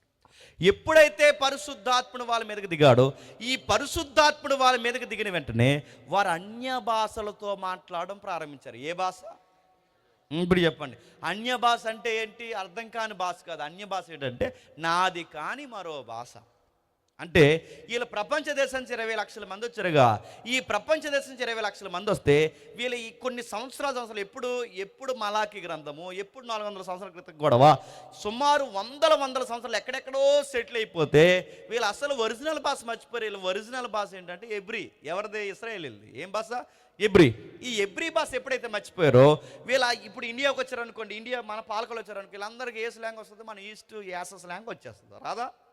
ఇప్పుడు నాకు పిల్లలు ఇప్పుడు నేను ఉన్నాను అనుకోండి, ఈ అమెరికా ఉండో చేసుకున్నాను అనుకోండి, ఇప్పుడు ఆవిడకి నాకు పిల్లలు పడతారు. ఇప్పుడు ఆడ ఏం మాట్లాడతారండి? అమెరికాలో ఉంటే మేము అమెరికన్ ఇంగ్లీష్ మాట్లాడ్డా ఖచ్చితంగా మాట్లాడుతాడు. అడుగుతున్నాను, వాడు ఆంగ్లో ఇండియన్ అనుకో అమెరికన్ ఇంగ్లీష్ మాట్లాడతాడు. అదే ఆవిడ ఎక్కడున్నా ఆయన చేసుకుంది అనుకోండి, నాతోనే ఇక్కడ ఉందనుకోండి, పాలకోలు తెలుగు మాట్లాడతాడు. నీకు ఏమర్థమవుతుందంటే ఇలా వెళ్ళిపోయిన తర్వాత ఇస్రాయేల్ పిల్లలు పుడితే ఆ పిల్లలు ఏవైరంటే ఒరిజినల్ టంగ్ మర్చిపోయారు, ఒరిజినల్ భాష మర్చిపోయారు. ఆ భాషే ఎబ్రీ భాష మర్చిపోయారు. ఈ భాష ఎప్పుడైతే మర్చిపోయారో ఆయా భాషలు మాట్లాడుతున్న వీళ్ళు మీరు జాగ్రత్తగా గమనించండి. వీళ్ళకి సువార్త చెప్పాలి కనుక అప్పుడు దేవుడు చేసిన పని ఏంటంటే వాక్శక్తినిచ్చాడు. ఎవరికి? ఈ 120 మందికి. ఎప్పుడైతే వాక్శక్తినిచ్చాడో వాళ్ళకి అర్థమయ్యే భాషలో వీళ్ళు సువార్త చెప్పడం ప్రారంభించారు. అలా సువార్త ఎప్పుడైతే చెప్తున్నారో అందరూ ఆశ్చర్యపడ్డారో. అందరికీ బాగా అర్థం అవుతుంది, కానీ స్థానికులకి అర్థం కాలేదు. ఇప్పుడు బాగా వినండి. ఇప్పుడు మనదే యెరూషలేం అనుకోండి, ఇదే ఏరియా అనుకోండి, మనం అందరం ఎవరు? స్థానికులు. ఇప్పుడు 20 లక్షల మంది బయట ఊర్ల నుంచి వచ్చారు అనుకోండి, వాళ్ళ భాష వేరు, చెప్పండి, మన భాష వేరు. ఇప్పుడు వాళ్ళు వచ్చిన తర్వాత ఈ 120 మంది మాట్లాడుతుంటే వాళ్ళ భాషల్లో వీళ్ళకి సువార్త అర్థమవుతుంది, కానీ మనకు ఒక మొక్క అర్థమవుద్దా? ఫ్రెంచ్ అర్థమవుద్దా? గ్రీక్ అర్థమవుద్దా? ఇంకా ఎలినిజం ఉంది, అది అర్థమవుద్దా? ఏం మనకు అర్థం కావు, వాళ్ళకి మాత్రం అర్థమవుతుంది. ఈ టైంలో మనకు అర్థం కాని టైంలో అప్పుడు చేసిన పని ఏంటంటే వీళ్ళందరూ తిరగబడి ఒక మాట అన్నారు, వీళ్ళు ఏదో తాగేశారండి అన్నారు. ఎవరిని? అపోస్తుల భాషలో మాట్లాడుతుంటే. అప్పుడు పేతురు అనే పెద్ద ఆయన లేచి ఒక ప్రసంగం చేశాడు. వాళ్ళు ఏం తాగి మాట్లాడలేదు, వాళ్ళు మాట్లాడుతున్న భాషకు అర్థం ఉంది, దాని పేరు సువార్త. ఆ సువార్తలో కీలకమైన వ్యక్తి ఎవరంటే నజరేయుడైన యేసు. ఆ యేసుని మీరు సిలువ వేశారు, 3వ దినాన్ని దేవుడు తిరిగి లేపాడు. దానికి మేమందరము సాక్షులు. మేమే సాక్షులం కాదు, ఈయన తిరిగి లేస్తాడని దావీదు క్రీస్తు పూర్వమే చెప్పాడు. యోవేలు ప్రవక్త క్రీస్తు పూర్వమే చెప్పాడు. దావీదు సమాధి నేటికి మన మధ్య ఉంది. యోవేలు ప్రవక్త ప్రవచనం ఉంది, ప్రవక్తలు ఉన్నాయి, అబ్రహాము సమాధి ఉంది, కానీ ఒక్క సమాధి ఖాళీగా ఉంది. ఆ సమాధి ఎవరంటే మీరు సిలువ వేసిన క్రీస్తుని దేవుడు 3వ దినాన్ని తిరిగి లేపాడు. దానికి మేము అందరం సాక్ష్యం అనగానే వెంటనే పొడవబడ్డారు. అయ్యో మేము తప్పు చేసాం ఎలాగనగానే ఆ తప్పు చేసిన దానికి మీరు ఒప్పుకొని క్షమాపణ పొంది పాప క్షమాపణ నిమిత్తం మీరు బాప్తిజం పొందుకుంటే దేవుడు మేము క్షమిస్తా అంటే ఆ ప్రసంగం దెబ్బకి 3000 మంది మారారు. మర్చిపోకండి, పేతురు పత్రిక వెనకాల ఏం జరుగుతుందో చూస్తున్నాం. ఇంకా వెళ్ళలేదు మనం, ఇంకా లోపలికి. ఆ పేతురు పత్రిక వెనకాల జరుగుతుంది. ఎప్పుడైతే ఈ 3000 మంది మారారో, ఈ 3000 మంది 120 మంది అధికారికంగా సంఘం క్రీస్తు శకం 33లో సంఘం అధికారికంగా ప్రారంభమైంది. ఎప్పుడైతే ప్రారంభమైందో మొదటి బాణం ఉంది, రెండోసారి బాణం ఉంది, అపోస్తుల బోధ యందును సహవాసం యందును రొట్టె విరిచినను ప్రార్థన చేయటం ఎడతెగ కూడుకున్నారు. అంతా బాగా నడుస్తుంది. అంతా బాగా నడుస్తున్నప్పుడు జనాలు పెరిగే కొద్దీ గొడవలు వస్తున్నాయి. మీరు గమనించండి, 2 ఉంటే గొడవలు ఉండవు, 3 ఉంటే గొడవలు ఉండవు, 4 ఉంటే గొడవలు ఉండవు, కానీ 100 వచ్చేస్తే సంఘంలో గొడవలు వచ్చేస్తాయి. రావా? అందుకే తెలుగులో సామెత చెప్తున్నా, మంద ఎక్కువైతేనంట చెప్పండి బాగా పలసగా అయిపోయింది యెరూషలేం సంఘంలో. అపోస్తులు కట్టిన సంఘంలోనే గొడవలు వచ్చాయంటే మీరు నమ్మగలరా? అపోస్తులు కట్టిన సంఘంలో, పేతురు గారు చెప్పిన ప్రసంగాన్ని పట్టుబడిన సంఘంలో, అపోస్తులు ఎదురుగా ఇంకా సజీవంగా ఉన్న వాళ్ళ ఎదురుగా మసులుతున్న సంఘంలో దేనికి వచ్చినాయి గొడవలు అంటే గొప్పలకు వచ్చినాయి. ఆ గొప్పల గొడవలు ఎక్కడొచ్చినాయి అంటే భోజనాల దగ్గర వచ్చినాయి. నేను అడుగుతున్నాను, గొడవలన్నీ ఎక్కడ జరుగుతాయండి? మరి ఈ భోజనాల దగ్గర ఏమనుకుంటారు? రేపు నుంచి రైస్ దొరకదు అనుకుంటారు, ఎట్లా తెలియదు. కానీ చెప్పండి, ఎన్ని గొడవలు వేసుకుంటారు. పెళ్ళిళ్ళలోనూ భోజనాల దగ్గరే గొడవ, చెప్పండి, సంఘాల్లోనూ భోజనాల దగ్గరే గొడవ. ఈ సంఘం దగ్గర భోజనాల దగ్గర గొడవ వచ్చిందంట. దేనికి గొడవ వచ్చిందంటే భోజనాల కోసం. ఎందుకు భోజనాల దగ్గర గొడవ వస్తుంది చెప్పండి? చెప్పండి, భోజనాల దగ్గర గొడవలు ఎందుకు వస్తాయండి? ఎందుకు వస్తాయి చెప్పనా? ఆ వడ్డించే వాళ్ళు వంకరోలు అయితే వస్తాయి కదా. వడ్డించే వాళ్ళు వంకరోలు అయితేనే నడుతారు. ఎందుకు గొడవలు వస్తాయి? ఈ వడ్డించే వాళ్ళు వంకర వడ్డిస్తారు. ఏమిటంటే వీడికి నచ్చినోడికి ఒకలాగా, చెప్పండి, నచ్చనోడికి ఒకలాగా, తెలిసినోడికి ఒకలాగా, తెలియనోడికి ఒకలాగా. ఇలాంటి వడ్డింపులు వడ్డిస్తే గొడవలు వస్తావా? భోజనాలు అయిపోయినాయి, ఇప్పుడు నెక్స్ట్ ఉన్నాయా? లేదు, గొడవ లేదైతే. ఇంకా నేను అడుగుతున్నాను, గొడవలు వస్తాయి, వడ్డించే దగ్గర వస్తాయి. ఈ వడ్డించే వాళ్ళు ఏం చేస్తారంటే డెడ్ సీప్ కార్యక్రమాలు కొన్ని ఉంటాయి. ఏడు చెప్పనా? కూర దాచేస్తారండి. కూర ఎందుకు దాచేస్తారా? కూర దాచేస్తారు. ఇంకా ఇంకా దరిద్రం ఏంటి చెప్పనా? పెరుగు బకెట్లు దాచేస్తారు. పెరుగు దాచేస్తారు, కూరలు దాచేస్తారు, బిర్యానీ బకెట్, అదే బిర్యానీ బౌల్ అది దాచేస్తారు, బేసిన్ దాచేస్తారు. ఇంకా ఏముంది, ఏది ఉంటే అది దాచేస్తున్నారు. ఇవన్నీ దాచేసి ఏం చేస్తారు అంటే ఆలోలు వస్తారు. ఆలోలు ఆడు తాలీకోలు ఎవరైతే వస్తారు, వీడికి నచ్చినవన్నీ ఉంటుంది. ఇలాంటి పిచ్చి పనులు చేస్తే గొడవలు రావండి. వడ్డించేవాడట, పరిచర్య చేయవాడు పక్షపాతం లేనివాడై ఉండాలి, అది బైబిల్. ఈ వడ్డించేవాడు నీకు తెలిసినవాడికి ఒకలాగా, బయటడికి ఒకలా వడ్డిస్తే గొడవలు వస్తాయి. వచ్చేసిన గొడవలు అపోస్తులు చెవిలో పడ్డా. అయ్యా, వీళ్ళు ఏం చేస్తున్నారంటే ఈ వడ్డించే వాళ్ళు గ్రీకులకు ఒకలా వడ్డిస్తున్నారు, యూదులకు ఒకలా వడ్డిస్తున్నారు, ఇశ్రాయేలుకి ఒకలా వడ్డిస్తున్నారు. బయట వాళ్ళు అంటున్నారు, విధవరాణులేమో చిన్న చూపు చూస్తున్నారు, తెలిసిన వాళ్ళకేమో బాగా పెద్దపేటలు వేస్తున్నారు. ఇలాంటి గొడవలు వస్తున్నాయి. అపోస్తుల చెవులు ఎప్పుడైతే గొడవ పడిందో, అపోస్తులు తీసుకున్న మంచి నిర్ణయం ఏంటంటే గొడవలు అదుపు చేయడానికి కారణం గుర్తుపెట్టుకోండి. ఏ కారణం ఉందో గుర్తుపెట్టి ఆ టీంని తీస్తారు. ఆ టీం ఎవరు? వడ్డించే టీం ఉన్నారు చూసారా, ఆ టీంని లేపిస్తారు. ఎప్పుడైతే ఆ టీంని తీస్తాడో, ఆ టీంని తీస్తే గొడవలు సర్దుకుపోతాయని అపోస్తులు అనుకున్నారు. కానీ దేవుడు మనం టీంని తీసేస్తే గొడవలు పోతాయి అనుకోండి. దేవుడు టీంని తీసేస్తే గుర్తుపెట్టుకోండి, టీంనే లేపేయాలనుకున్నాడు దేవుడు. అంటే చంపేయాలనుకున్నాడు. గుర్తుపెట్టుకోండి. అంటే మన ఆలోచనలు వేరు, ఆయన ఆలోచనలు వేరు. మన టీంని మార్చేస్తే గొడవలు పోతాం, కానీ ఆయన మార్చలేదు, చంపేశాడు. ఎవరిని చంపేశాడు? ఆ 7గురిలో ఒకరినైనా, స్తెఫనుని చంపేశాడు. దేవుడే చంపించేశాడంటే కాదా? చెప్పండి. ఆయన అనుమతి లేకుండా, ఆయన సెలవు లేకుండా తల వెంట్రుకలోకి ఎంట్రుకైనను రాలదు. ఇప్పుడు స్తెఫను రాళ్ళ చేత కొట్టబడి చనిపోయాడంటే ఎవరు పర్మిషన్ ఇచ్చుంటారు చెప్పండి? దేవుడే. ఎందుకు స్తెఫను చనిపోవడానికి కారణమైంది? సంఘం కళ్ళతో చూడాలి, సంఘం కుదురింగా ఉండి అపోస్తుల బోధ, సహవాసం, రొట్టె విరిచిన ప్రార్థన చేయటం ఎందుకు ఎడతెక్కుండమంటే, సాంబార్ దగ్గర పులిహార దగ్గర గొడవెట్టుకుంటే దేవుడు చేస్తున్న పని చెప్పిన ఎదురుగా ఒక యవనస్తుని దేవుడు చంపడానికి అనుమతి. సావుని కల్లారా చూశారు, తీసుకెళ్లి సమాధి చేశారు. సమాధి చేసి తిరిగి వచ్చే లోపు గుప్పున వినబడిన వార్త ఏంటంటే, ఒక మొత్తమాది ఇంటింటా చొచ్చి స్త్రీల పురుషులను చూడకుండా అందరినీ జుట్టు పట్టుకుని లాక్కొస్తాడు. జుట్టు పట్టుకుని లాక్కి రావడం కాదు, మతమో తిరగబడింది, ఉన్మాదమో తిరగబడింది. ఇంకా ఎవరు తిరగబడ్డారంటే గవర్నమెంట్ కూడా తిరగబడింది. ప్రభుత్వం ఎప్పుడైతే తిరగబడిపోయిందో, ఈ గవర్నమెంట్, మతోన్మాదులు, ఏదైతే ఈ religion act, land order problem, ఇవన్నీ సంఘానికి ఎప్పుడైతే వచ్చేసాయో, సంఘం ఒక నిర్ణయానికి వచ్చింది. ఆ నిర్ణయం చెప్పిన, ఇంక యెరూషలేములో ఉంటే చనిపోయేలా ఉన్నామని తట్టా బుట్టా సర్దుకుని సంఘస్థులందరూ ఏం చేశారు చెప్పండి? పరారైపోయారు. కానీ అపోస్తులు 12 మంది అక్కడ ఉన్నారు. ఈ పరారైపోయిన వారికి పేతురు గారు ధైర్యం చెప్పడానికి ఒక పత్రిక రాశాడు. ఆ పత్రిక పేరే పేతురు గారు రాసిన మొదటి పత్రిక. ఇది దీని బ్యాక్గ్రౌండ్. ఆ పేతురు పత్రికలు ఏమని రాస్తున్నాడంటే, ధైర్యం కలగుండండి, క్రైస్తవుడు అయినందుకు ఆ పేరుని బట్టి సిగ్గుపడక, ఆ పేరుని బట్టి దేవుడిని మహిమపరచండి, క్రైస్తవుడు అయినందుకు, శ్రమ అనుభవిస్తున్నందుకు సంతోషపడండి తప్ప నాగిటి మీద చెయ్యాల్సిన మీరు ఎన్నిదిరిగి చూడడానికి వీల్లేదు. మీ యుక్త ప్రవర్తనతో మూర్ఖులు నోరు మూయించండి తప్ప మీరు వెనకదిరిగి చూసి మరలా ఎక్కడ చంపితే అక్కడ పారిపోయి, అక్కడ చంపితే ఇలా పారిపోయి, క్రీస్తుని వదిలి ఎక్కడికి పోకండి, చనిపోయేంత వరకు క్రీస్తుని గట్టిగా పట్టుకోండి. ఈ చెదిరిపోయిన గుంపులకి ధైర్యం చెప్పడానికి రాసిన పత్రికే చెప్పండి, పేతురు గారు రాసిన మొదటి పత్రిక. రాస్తూ రాస్తూ రాస్తూ ఏమన్నాడంటే, మళ్ళీ జన్మించాలంట. అదే కదండి ఎంత చదువు, దేవుడిని చదువు ఒకసారి. 2వ అధ్యాయం మొదలు వచ్చును. 2వ అధ్యాయం మొదలు వచ్చును. ప్రభు దయాళుడని మీరు రుచి చూచి ఉన్న ఎడల సమస్తమైన దుష్టత్వమును, సమస్తమైన కపటమును, వేషధారణ, అసూయ, సమస్త దూషణ మాటలను మాని క్రొత్తగా జన్మించిన శిశువులను పోలిన వారై నిర్మలమైన వాక్యమును పాలవలన రక్షణ విషయంలో ఎదుగు నిమిత్తము ఆ పాలను అపేక్షించుడి. ఆగుదాం. ఏమంటున్నాడండి? దేవుడిని మళ్ళీ రుచి చూడాలి, దేవుని యందు విశ్వాసం ఉంచాలి, క్రొత్తగా జన్మించాలి, వాక్యాన్ని బాగా వినాలి, ఒక నూతన జీవితాన్ని కట్టాలి. ఆ నూతన జీవితంలో సజీవమైన రాళ్ళుగా ఏర్పడి ఒక రాయి ఉందో ఆ రాయికి మనం జారబడాలి.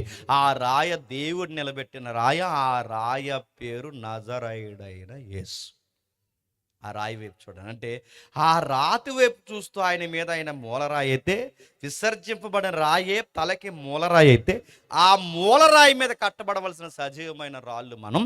ఇలా కట్టబడవలసిన బాధ్యత మొదట ఒకరికి ఇచ్చారు, వాళ్ళు నిలబెట్టుకోలేకపోయారు, అవిధేయులైపోయారు. ప్రకటించవలసిన వారే వాక్యానికి అవిధేయులైపోయారు.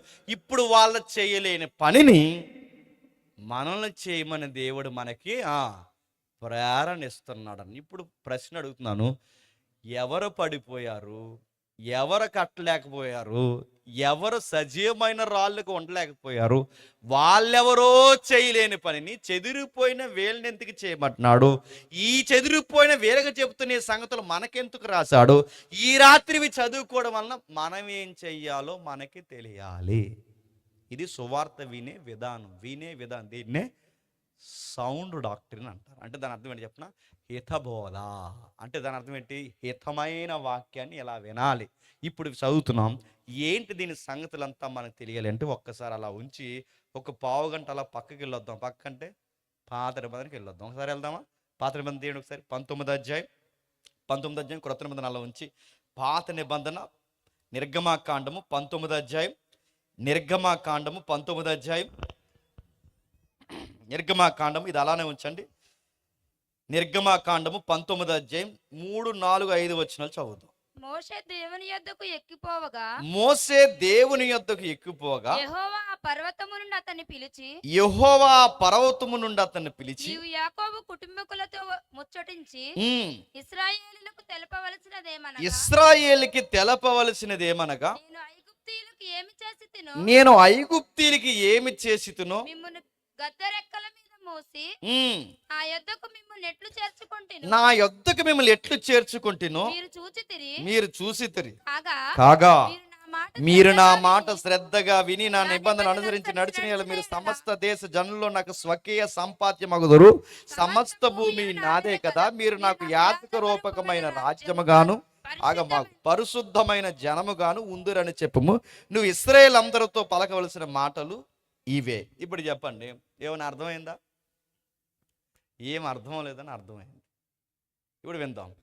పేతురు పత్రిక ఎలాగైతే బ్యాక్గ్రౌండ్ ఉందో ఈ 19వ అధ్యాయానికి కూడా చెప్పండి బ్యాక్గ్రౌండ్ ఉంటుంది. అంటే ఏముందంటే కట్టే తెచ్చే కొట్టే 4 మాటలు మనం తేల్చేద్దాం. గుర్తుపెట్టుకోండి ఏం జరిగింది 19వ అధ్యాయంలో. ఈ 19వ అధ్యాయం చదివే సమయానికి నేను ఐగుప్తీయులకి ఏం చేశానో మీరు చూసారు అంటూనే ఆ 6వ వచనంలో సమస్త భూమి నాదే కదా. మీరు నాకు యాచక రూపకమైన రాజ్యముగాను పరిశుద్ధమైన జనముగాను ఉందంటే ఈ మాట ఇందాక ఎక్కడో చదివాం. ఎక్కడ? పేతురు పత్రిక 2వ అధ్యాయం 9వ వచనం చదివాం. అంటే ఆ పేతురు గారు చెప్తున్న మాట ఎక్కడదన్నమాట చెప్పండి. ఆ పేతురు గారు చెప్తున్న మాట ఎక్కడదన్నమాట? నిర్గమాకాండం 19వ అధ్యాయం 6వ వచనంలో ఉన్న మాట. అంటే ఇప్పుడు ఈయన చెబుతున్న మాటకి 19వ అధ్యాయానికి సంబంధము ఉంది. ఏమి సంబంధం ఉంది? అక్కడ రాస్తున్న చోటు నేను ఐగుప్తీయులకి ఏమి చేశాను మీరు చూసారు అడుగుతాను. మీరంటే ఈ కాంటెక్స్ట్లో ఎవరండి? ఇశ్రాయేలీలు. ఎవరు? ఇశ్రాయేల్. నేను ఐగుప్తీయులకి ఏమి చేశానో మీరు చూసారు.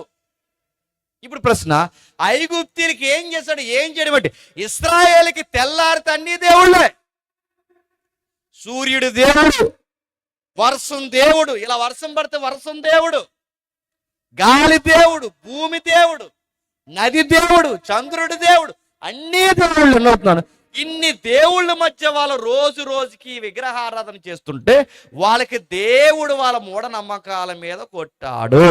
సూర్యుడు దేవుడైతే సూర్యుని అదృశ్యుడిగా మార్చేశాడు. వర్షం దేవుడైతే వర్షాన్ని వడగండ్లుగా మార్చేశాడు. ఏదైతే నది దేవుడైతే నదిని రక్తంగా మార్చేశాడు. ఇవన్నీ ఎప్పుడైతేనో ఇవన్నీ మారిపోయాయి. ఎవరు చెబితే మారిపోయే తెలుసా? మోసే శాసిస్తుంటే మారిపోయి ఇశ్రాయేలుకి పిచ్చెక్కిపోయింది. ఇశ్రాయేలుకి ఐగుప్తులకి అర్థం కాని విషయం ఏంటంటే, మోసే శాసిస్తుంటే సూర్యుడు అదృశ్యుడు అయిపోతున్నాడు, మోసే శాసిస్తే వర్షం వడగండ్లుగా మారిపోతుంది, ఇవన్నీ నది రక్తంగా మారిపోతుంది. ఇవన్నీ చూసిన వీళ్ళు మీరు గమనించండి, ఏంటి ఆశ్చర్యం? మన దేవుళ్ళు మోసే మాట వింటున్నారంటే, మోసే మాట వింటున్నారంటే మన దేవుళ్ళ కన్నా మోసే గొప్పకున్నాడు. ఇప్పుడు మోసే గొప్పవాడైతే మోసే చెప్తున్న దేవుడు ఎవరు? ఆ దేవుడు ఇంకా గొప్పవాడు అన్నమాట అని వీళ్ళకి ఆలోచన కలగాలంతే. ఇశ్రాయేల్ అందరూ ఎక్కడుంటే ఐగుప్తీలందరూ అక్కడ ఉంటే, లేదా ఐగుప్తీలందరూ అక్కడ ఉండగా ఇశ్రాయేల్ అందరూ మనం ఇక్కడ ఉండగా, లేదా ఐగుప్తీలందరూ ఎక్కడుంటే ఇశ్రాయేల్ అక్కడ ఉంటే, ఇక్కడ వడగండ్లో పడుతున్నాయి, అక్కడ పడతలేదు. ఇక్కడ నది నీళ్ళన్నీ రక్తంగా మారే, వాళ్ళ నది నీళ్ళు రక్తం మారే, వీళ్ళ తాగే కుండల్లో నీళ్ళు కూడా రక్తంగా మారే, వాళ్ళకి నీటి చుక్క కూడా రక్తంగా మారలేదు. ఇక్కడ 10 తెగుళ్ళు వచ్చి పనిష్మెంట్ తగులుతుంది కానీ వాళ్ళకి ఏమీ కాలేదు. ఎందుకు చెప్తున్నా? ఇశ్రాయేలు మీద ఈగ కూడా దేవుడు వాళ్ళనివ్వలేదు. వీళ్ళ మీదకి మిడతలు వచ్చాయి, కప్పలు వచ్చాయి, రకరకాల వడగండ్లు వచ్చాయి, అన్నీ వచ్చాయి, కానీ వాళ్ళకి ఏమీ జరగలేదు. ఎందుకు జరగలేదు? ఇశ్రాయేలు మంచోలా? ఇశ్రాయేల్ ఏర్పాటు చేయబడిన జనాంగమా? ఎందుకు జరగలేదంటే, ఇశ్రాయేల్ ఏం మంచోళ్ళు కాదు. మీరు వాళ్ళ హిస్టరీ చదవండి, యెహెజ్కేలు తీయొద్దు, ఆ యెహెజ్కేలు 20వ అధ్యాయం ఇంటికి చదవండి. ఐగుప్తీయులు దేవుడిని ఎక్కిరించే పనులు ఎలా చేశారు, ఇశ్రాయేలు కూడా అన్నీ ఎక్కిరించే పనులు చేశారు.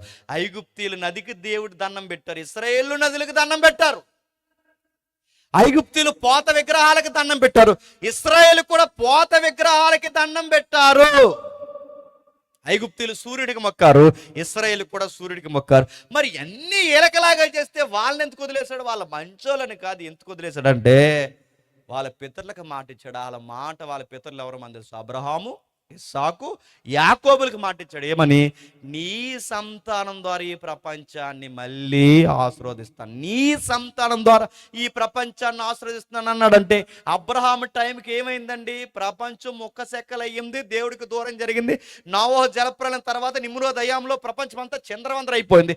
ఈ ప్రపంచం అంతా ఏమైందంటే, ప్రపంచంలో అందరూ మనుషులు ఉన్నారు కానీ ఆయనను ఎరుగకు ఉన్నారు. నోవహు జలప్రలయం తర్వాత ఏమైంది చెప్పండి? నిమ్రోద్ దయ్యంలోకి వెళ్ళారు. నిమ్రోద్ దయ్యంలోకి వెళ్తే ఏమైంది? తారుమారైంది. తారుమారైతే ప్రపంచం చెదిరిపోయారు. ఎక్కడెక్కడ చెదిరిపోయారు? ఇదిగో మన ఏరియాకి వచ్చేసారు, అక్కడికి వచ్చేసారు, సముద్ర ప్రాంతాలకు పోయారు, మెట్టలకు పోయారు, గుట్లకు పోయారు, వెస్ట్, సౌత్, నార్త్, ఈస్ట్ ఏవైతే ఉన్నావో అన్ని ప్రాంతాలకు ప్రపంచ దేశాలు చెదిరిపోయారు. చెదిరిపోయిన వీళ్ళు ఏం చేశారంటే, కనబడిన చెట్టుకు మొక్కారు, పుట్టక మొక్కారు, నదికి మొక్కారు, కొట్టకు మొక్కారు, గుట్టక మొక్కారు, అన్నిటికీ మొక్కారు. అసలు దేవుడిని వదిలేశారు, వాటినే దేవుళ్ళు అన్నారు. ఇప్పుడు ఈ చెదిరిపోయిన వాళ్ళందరినీ మళ్ళీ దగ్గరికి లాక్కోవాలి అంటే వాళ్ళని పిలిచే మీడియేటర్స్ కొంతమంది కావాలి. మధ్యవర్తిత్వాన్నే యాజకులు అంటారు. ఏంటది?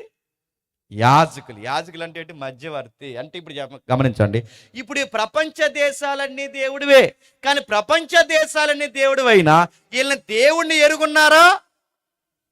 ఇప్పుడు మళ్ళీ నిజ దేవుడిని వీళ్ళు ఎరగాలి అంటే అబ్రహాం అన్న ఒక వ్యక్తిని ఎంపిక చేసి అతనికి మాట ఇచ్చి, నీ ద్వారా ఈ ప్రపంచంతో మళ్ళీ నేను మాట్లాడతాను.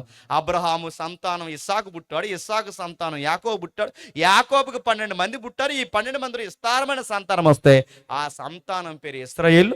వాళ్ళకి ఇచ్చిన మాట ప్రకారమైన సంకల్పం ప్రకారం ఏం చేశాడంటే, అబ్బాయి మిమ్మల్ని నేను ఎంపిక చేస్తున్నాను.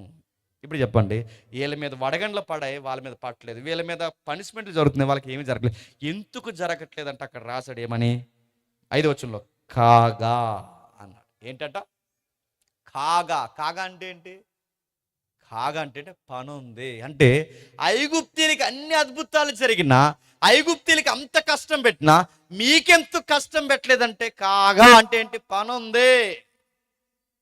ఏం పని ఉంది మాత అంటే ఆ పని ఏంటి తెలుసా? అక్కడ రాస్తున్నాడు, కాగా మీరు నా మాట శ్రద్ధగా విని నా నిబంధన అనుసరించి నడిచిన శ్రద్ధగా విని. ఇప్పుడు చెప్పండి, ఐగుప్తిలో 10 తెగులు పుట్టించి ఐగుప్తులకి అంత ఇబ్బందులు పెట్టి ఐగుప్తుల్ని గడగడలాడించేవే మమ్మల్ని ఎందుకు ఏమనకుండా వదిలేసామంటే దేవుడు అంటున్న మాట ఏంటంటే, పని ఉంది మీతో అన్నాడు. ఏంటా పని అంటే మాట వినాలంట. ఏమనాలి? మాట వినాలి. రెండోది ఏం చెప్పాడు? 1 మాట వినాలి, 2 చెప్పండి నిబంధన శ్రద్ధగా చదవాలి. నిబంధన చదవాలంటే మనం పరిభాషలో చెప్తాను, వాక్యం చదవాలి, వాక్యం వినాలి. వాక్యం చదవాలి, వాక్యం అంటే మమ్మల్ని ఏ పర్పస్ మీద తీసుకొచ్చే ప్రభు అంటే 1 వాక్యం వినాలి, 2 చెప్పండి వాక్యాన్ని చదవాలి. వినాలి, చదవాలి అందుకే వాక్యం అంటే చాలా ప్రాముఖ్యమైనది. వినాలంటే ఇన్ని అద్భుతాలు ఎందుకు చేస్తున్నా ప్రభు అంటే వాక్యం వినాలి. ఇప్పుడు ఇశ్రాయేలుని తీసుకొచ్చాడు, 10 తెగుళ్ళ చేత వాళ్ళని బయటికి విడిపించాడు. 10 తెగుళ్ళు తర్వాత దేవుడు వాళ్ళతో మాట్లాడుతున్నది ఏంటంటే మాట వినమన్నాడు. ఇప్పుడు ప్రశ్న అడుగుతున్నాను, వీళ్ళ మాట వినాలి అంటే నిబంధన చదవాలంటే ఒక బైబిల్ ఉండాలి కదండి. ఉంది అప్పటికి బైబిల్ వీళ్ళకి. ఈ 19 అధ్యాయం అనగానే ఎక్కడ నిలబడరు చెప్పినా జోగ్రఫికల్గా ఒక ఎవిడెన్స్ ఉంది, అంటే భౌగోళిక సాక్ష్యం. ఏంటది? సీనాయి పర్వతం దగ్గర ఉన్నారు. ఎక్కడున్నారు? సీనాయి పర్వతం. ఇప్పుడు చెప్పండి, సీనాయి పర్వతం దగ్గరికి వెళ్ళి వస్తే ఈ మోసే సీనాయి పర్వతం మీద పైకి వెళ్ళాడు, దేవుడితో మాట్లాడుతున్నాడు. ఈ మాట్లాడితే ఇప్పుడు వీళ్ళకి వాక్యం లేదు, రికార్డెడ్గా మనకు ఒక బైబిల్ లేదు.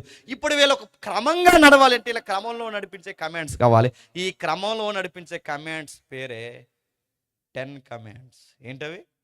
10 ఆజ్ఞలు. ఇప్పుడు చెప్పండి, వీళ్ళకి ఒక బుక్ అంటే వీళ్ళకి ఒక కమాండ్స్ ఇచ్చి ఒక రాజ్యాంగం లాంటి ఒక పీఠకి ఇస్తున్నాడు.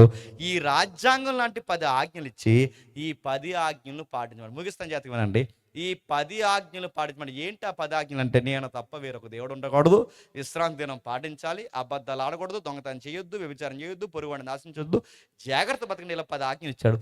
ఈ 10 ఆజ్ఞలు ఇచ్చిన తర్వాత వీళ్ళకి అర్థమైంది ఏంటంటే పాటించలేమని అర్థం.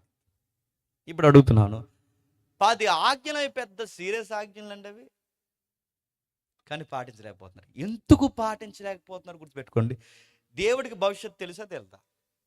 తెలీదా? ఇప్పుడు అడుగుతున్నాను, ఈ సభ నెక్స్ట్ మినిట్ ఏం జరుగుతుందని తెలీదా?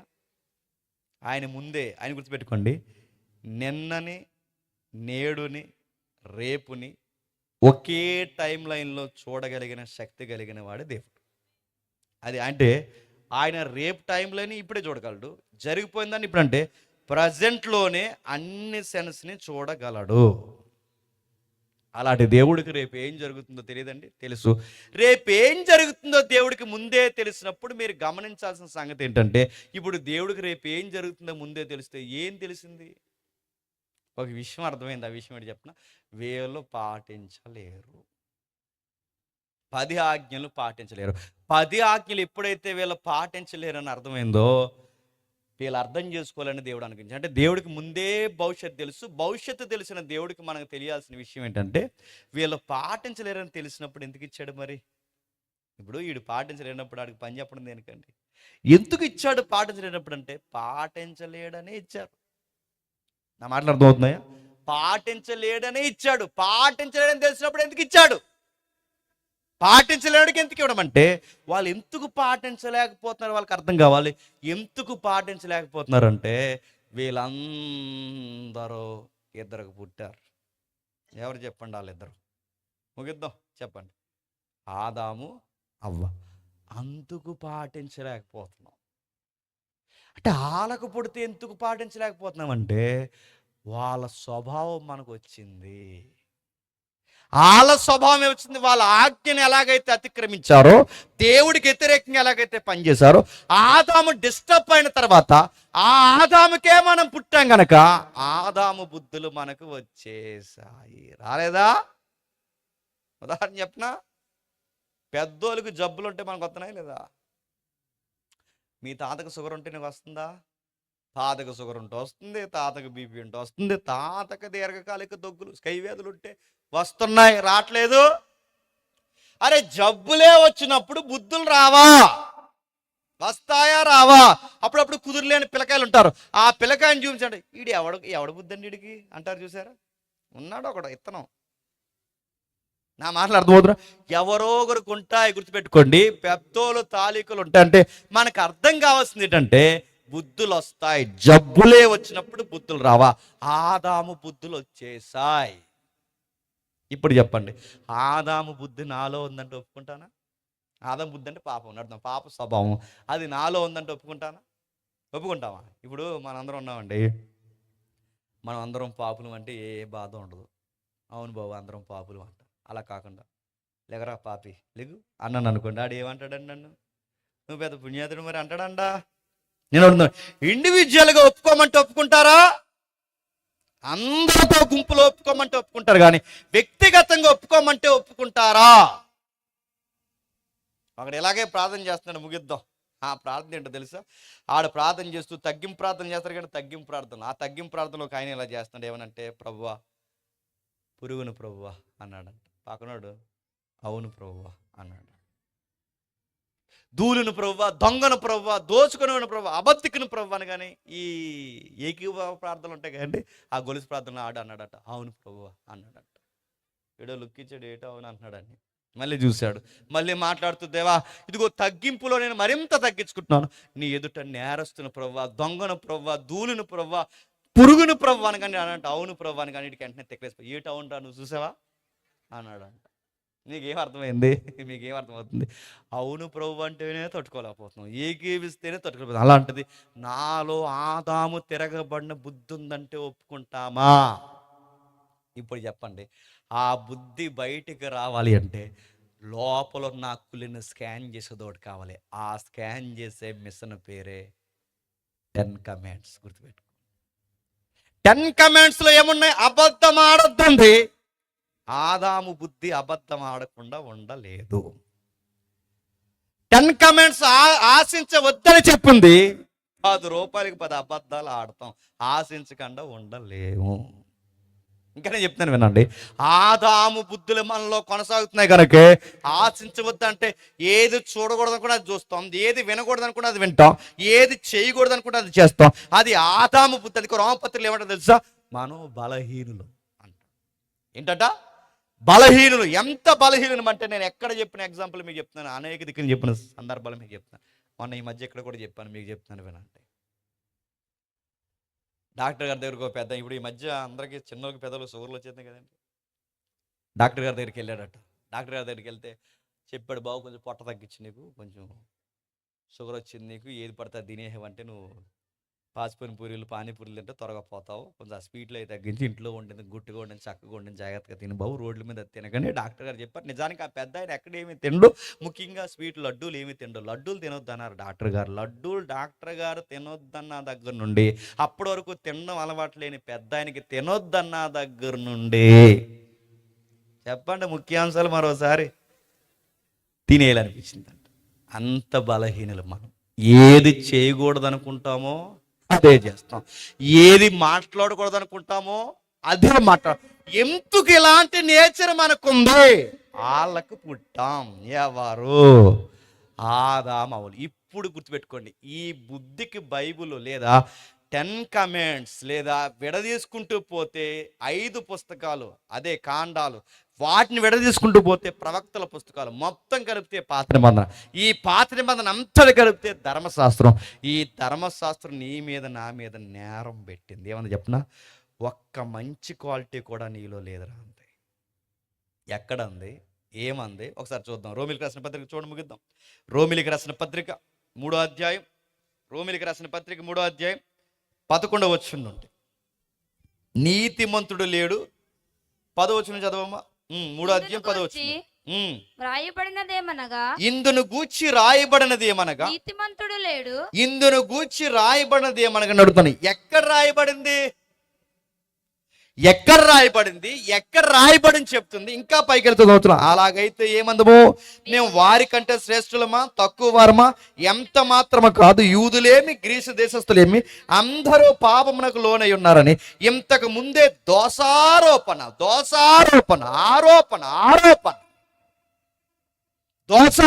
చేస్తున్నాం. ఈ దోష ఆరోపణ చేస్తున్నది మేము కాదు, రాయబడింది చేస్తుంది. ఆ రాయబడిన దాని పేరే ధర్మశాస్త్రం. ఏంటి? ధర్మశాస్త్రం. ధర్మశాస్త్రం అంటే సింపుల్ లాంగ్వేజ్లో మనకు అర్థం కావాలంటే, పాత నిబంధన మన మీద ఆరోపణ చేస్తుంది. ఏమని? నీతిమంతుడు లేడు, ఒక్కడును లేడు, గ్రహించేవాడు లేడు. దేవుడి కోసం చెప్పండి, ఎక్కుతుందా బుర్రకే? ఇక్కడ డ్యాన్స్లు వేయండి.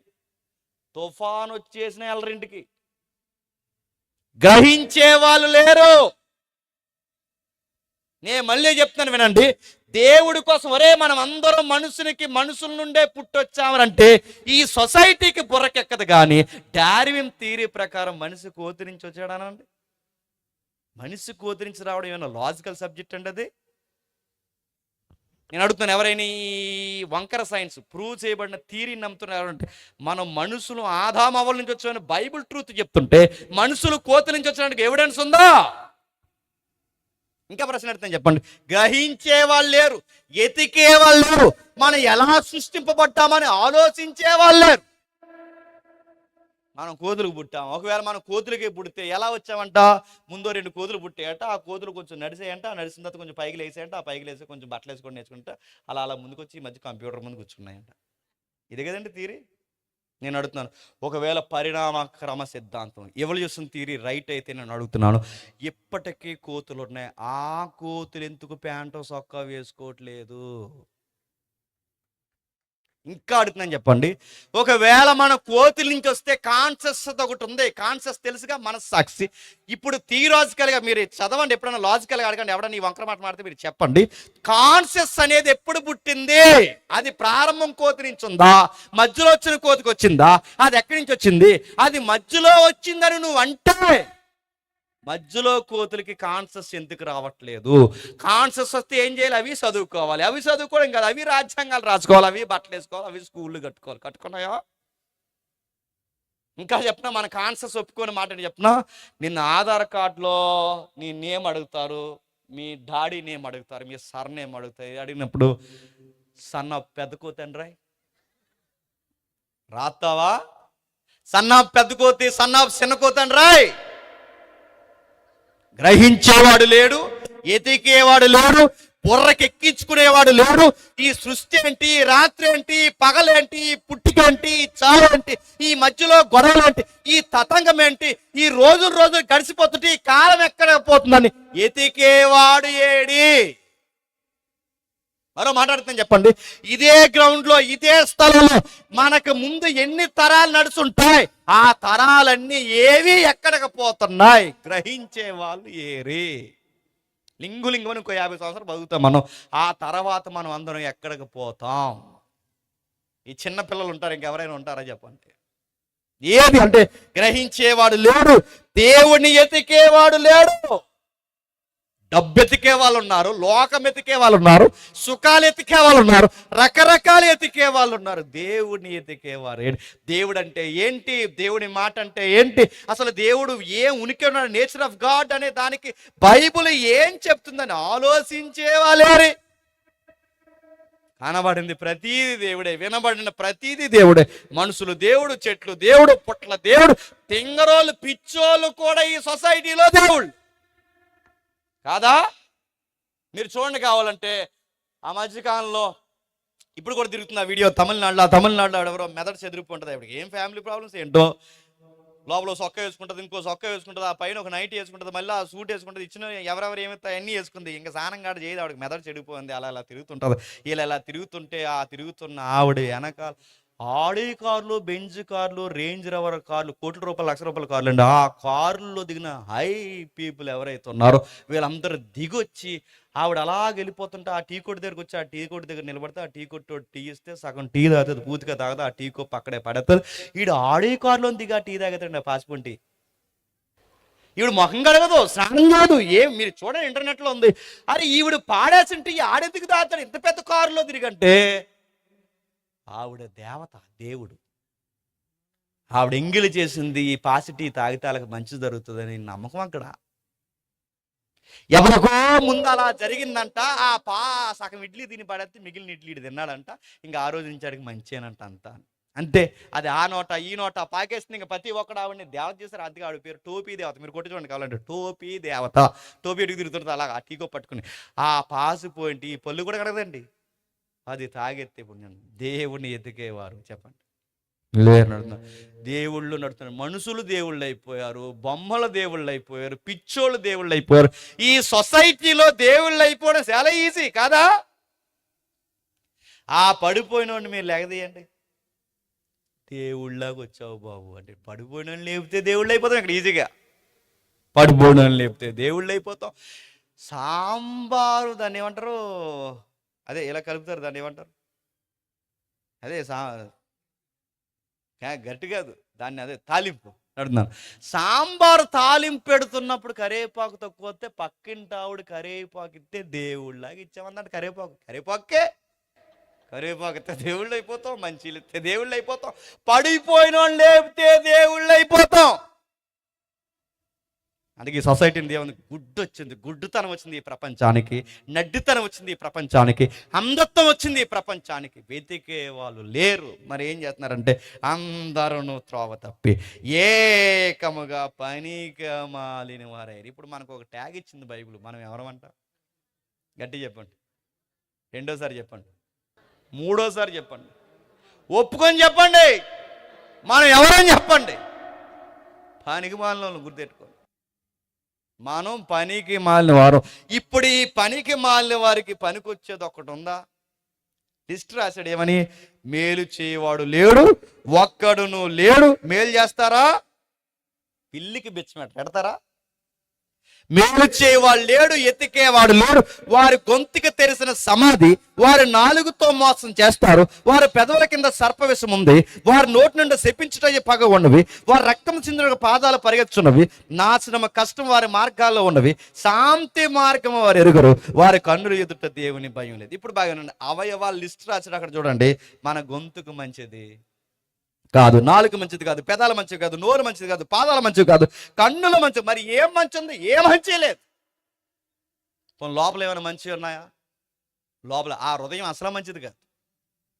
నేను అడుగుతున్నాను, హృదయం మంచిది కాదు, కన్నులు మంచివి కాదు, చేతులు మంచివి కాదు, పాదాల మంచివి. మరి ఏం మంచి అంటే అసలు మనిషే మంచోడు కాదు. ఇప్పుడు చెప్పండి, మన గొంతుకుతో ఏం మాట్లాడతాం? అబద్ధాలు మాట్లాడతాం. మన గొంతుకుతో నాలుగు తెరిస్తే అబద్ధాలు మాట్లాడతామంట. అడుగుతున్నాను, అబద్ధాలు మాట్లాడతా అంటే మాట్లాడమా? చెప్పిన ఎగ్జాంపుల్ చెప్తాను వినండి. ఊర్లో ఒకడు బాగా బలాత్కారంతో తిరగబడిపోతుంటే ఊరందరూ తిట్టుకున్నారని, చచ్చిపోతే బాగుండు, దరిద్రం ఏదో ఊరుకు బరువు అయిపోయాడని. నిజంగానే ఒకరోజు చచ్చిపోయాడు.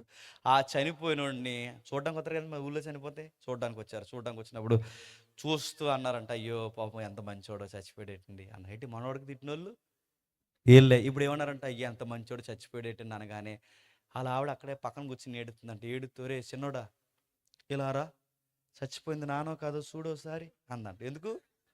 మొన్నటి వరకు మీ బాగుపోతే బాగుండని చూసిన ఇప్పుడు వచ్చి పొగుడుతున్నారంటే ఇలా రారా, చచ్చిపోయింది నానో కాదు. ఈ జనాలు వంకరలు ఎంత చెప్పినా ముందు ఒకటి వెనకాల ఒకటి. ముందు వందన వచనాలు, వెనకాల చెప్పండి నిందలు. ఇలాంటివి చేయరా. అందుకే నాలుక మంచిది కాదు, నోరు మంచిది కాదు, కన్నులు మంచిది కాదు, ఏది మంచిది కాదు. ఒక్క మంచి మనకుందా? ఇది ఎవరు చెప్తున్నారు తెలుసా? ధర్మశాస్త్రం చెప్తుంది. ఏంటది? పాత నిబంధన. చెప్పండి, మరి ఏది మంచిది కాకపోతే, చేతులు మంచివి కాకపోతే ధర్మశాస్త్రం ఏం చెప్తుంది? చేతులు నరుకేమంది. కాళ్ళు మంచివి కాకపోతే అదే ధర్మశాస్త్రం ఏమంది? నలగొట్టేమంది. ఈ మనిషి మంచోడు కాకపోతే ధర్మశాస్త్రం ఏం చెప్తుంది? శిక్ష విధించమంది. అందుకే అక్కడ రాస్తున్నాడు 19వ వచనంలో, ప్రతి నోరు మూయబడినట్లు సర్వలోకము దేవుని శిక్షకి పాత్రమగినట్లు ధర్మశాస్త్రం చెప్తుంటే, సర్వలోకంలో ఉన్న ప్రతి మానవుడికి శిక్ష పడాలని ఎవరు చెప్తున్నారు? ధర్మశాస్త్రం చెప్తుంది. ఇప్పుడు చెప్పండి, దేవుడు పాత నిబంధన అనే ధర్మశాస్త్రాన్ని ఎందుకు ఇచ్చాడు? వీళ్ళు పాటించలేరని ఇచ్చాడు. మరి పాటించలేనప్పుడు ఆ ధర్మశాస్త్రం ఏం చెప్తుంది? శిక్ష విధించమని చెప్తుంది. శిక్ష విధించమని చెప్పేదాన్ని రక్షణగా ఎందుకు ఇచ్చాడు? ఎందుకు ఇచ్చాడంటే జాగ్రత్తగా వినండి, ధర్మశాస్త్రం మనకు పాపం అయినా, ధర్మశాస్త్రం మనకి శిక్ష అయినా, పౌలు అన్నాడు అట్లా అనరా. ఎందుకు చెప్పనా?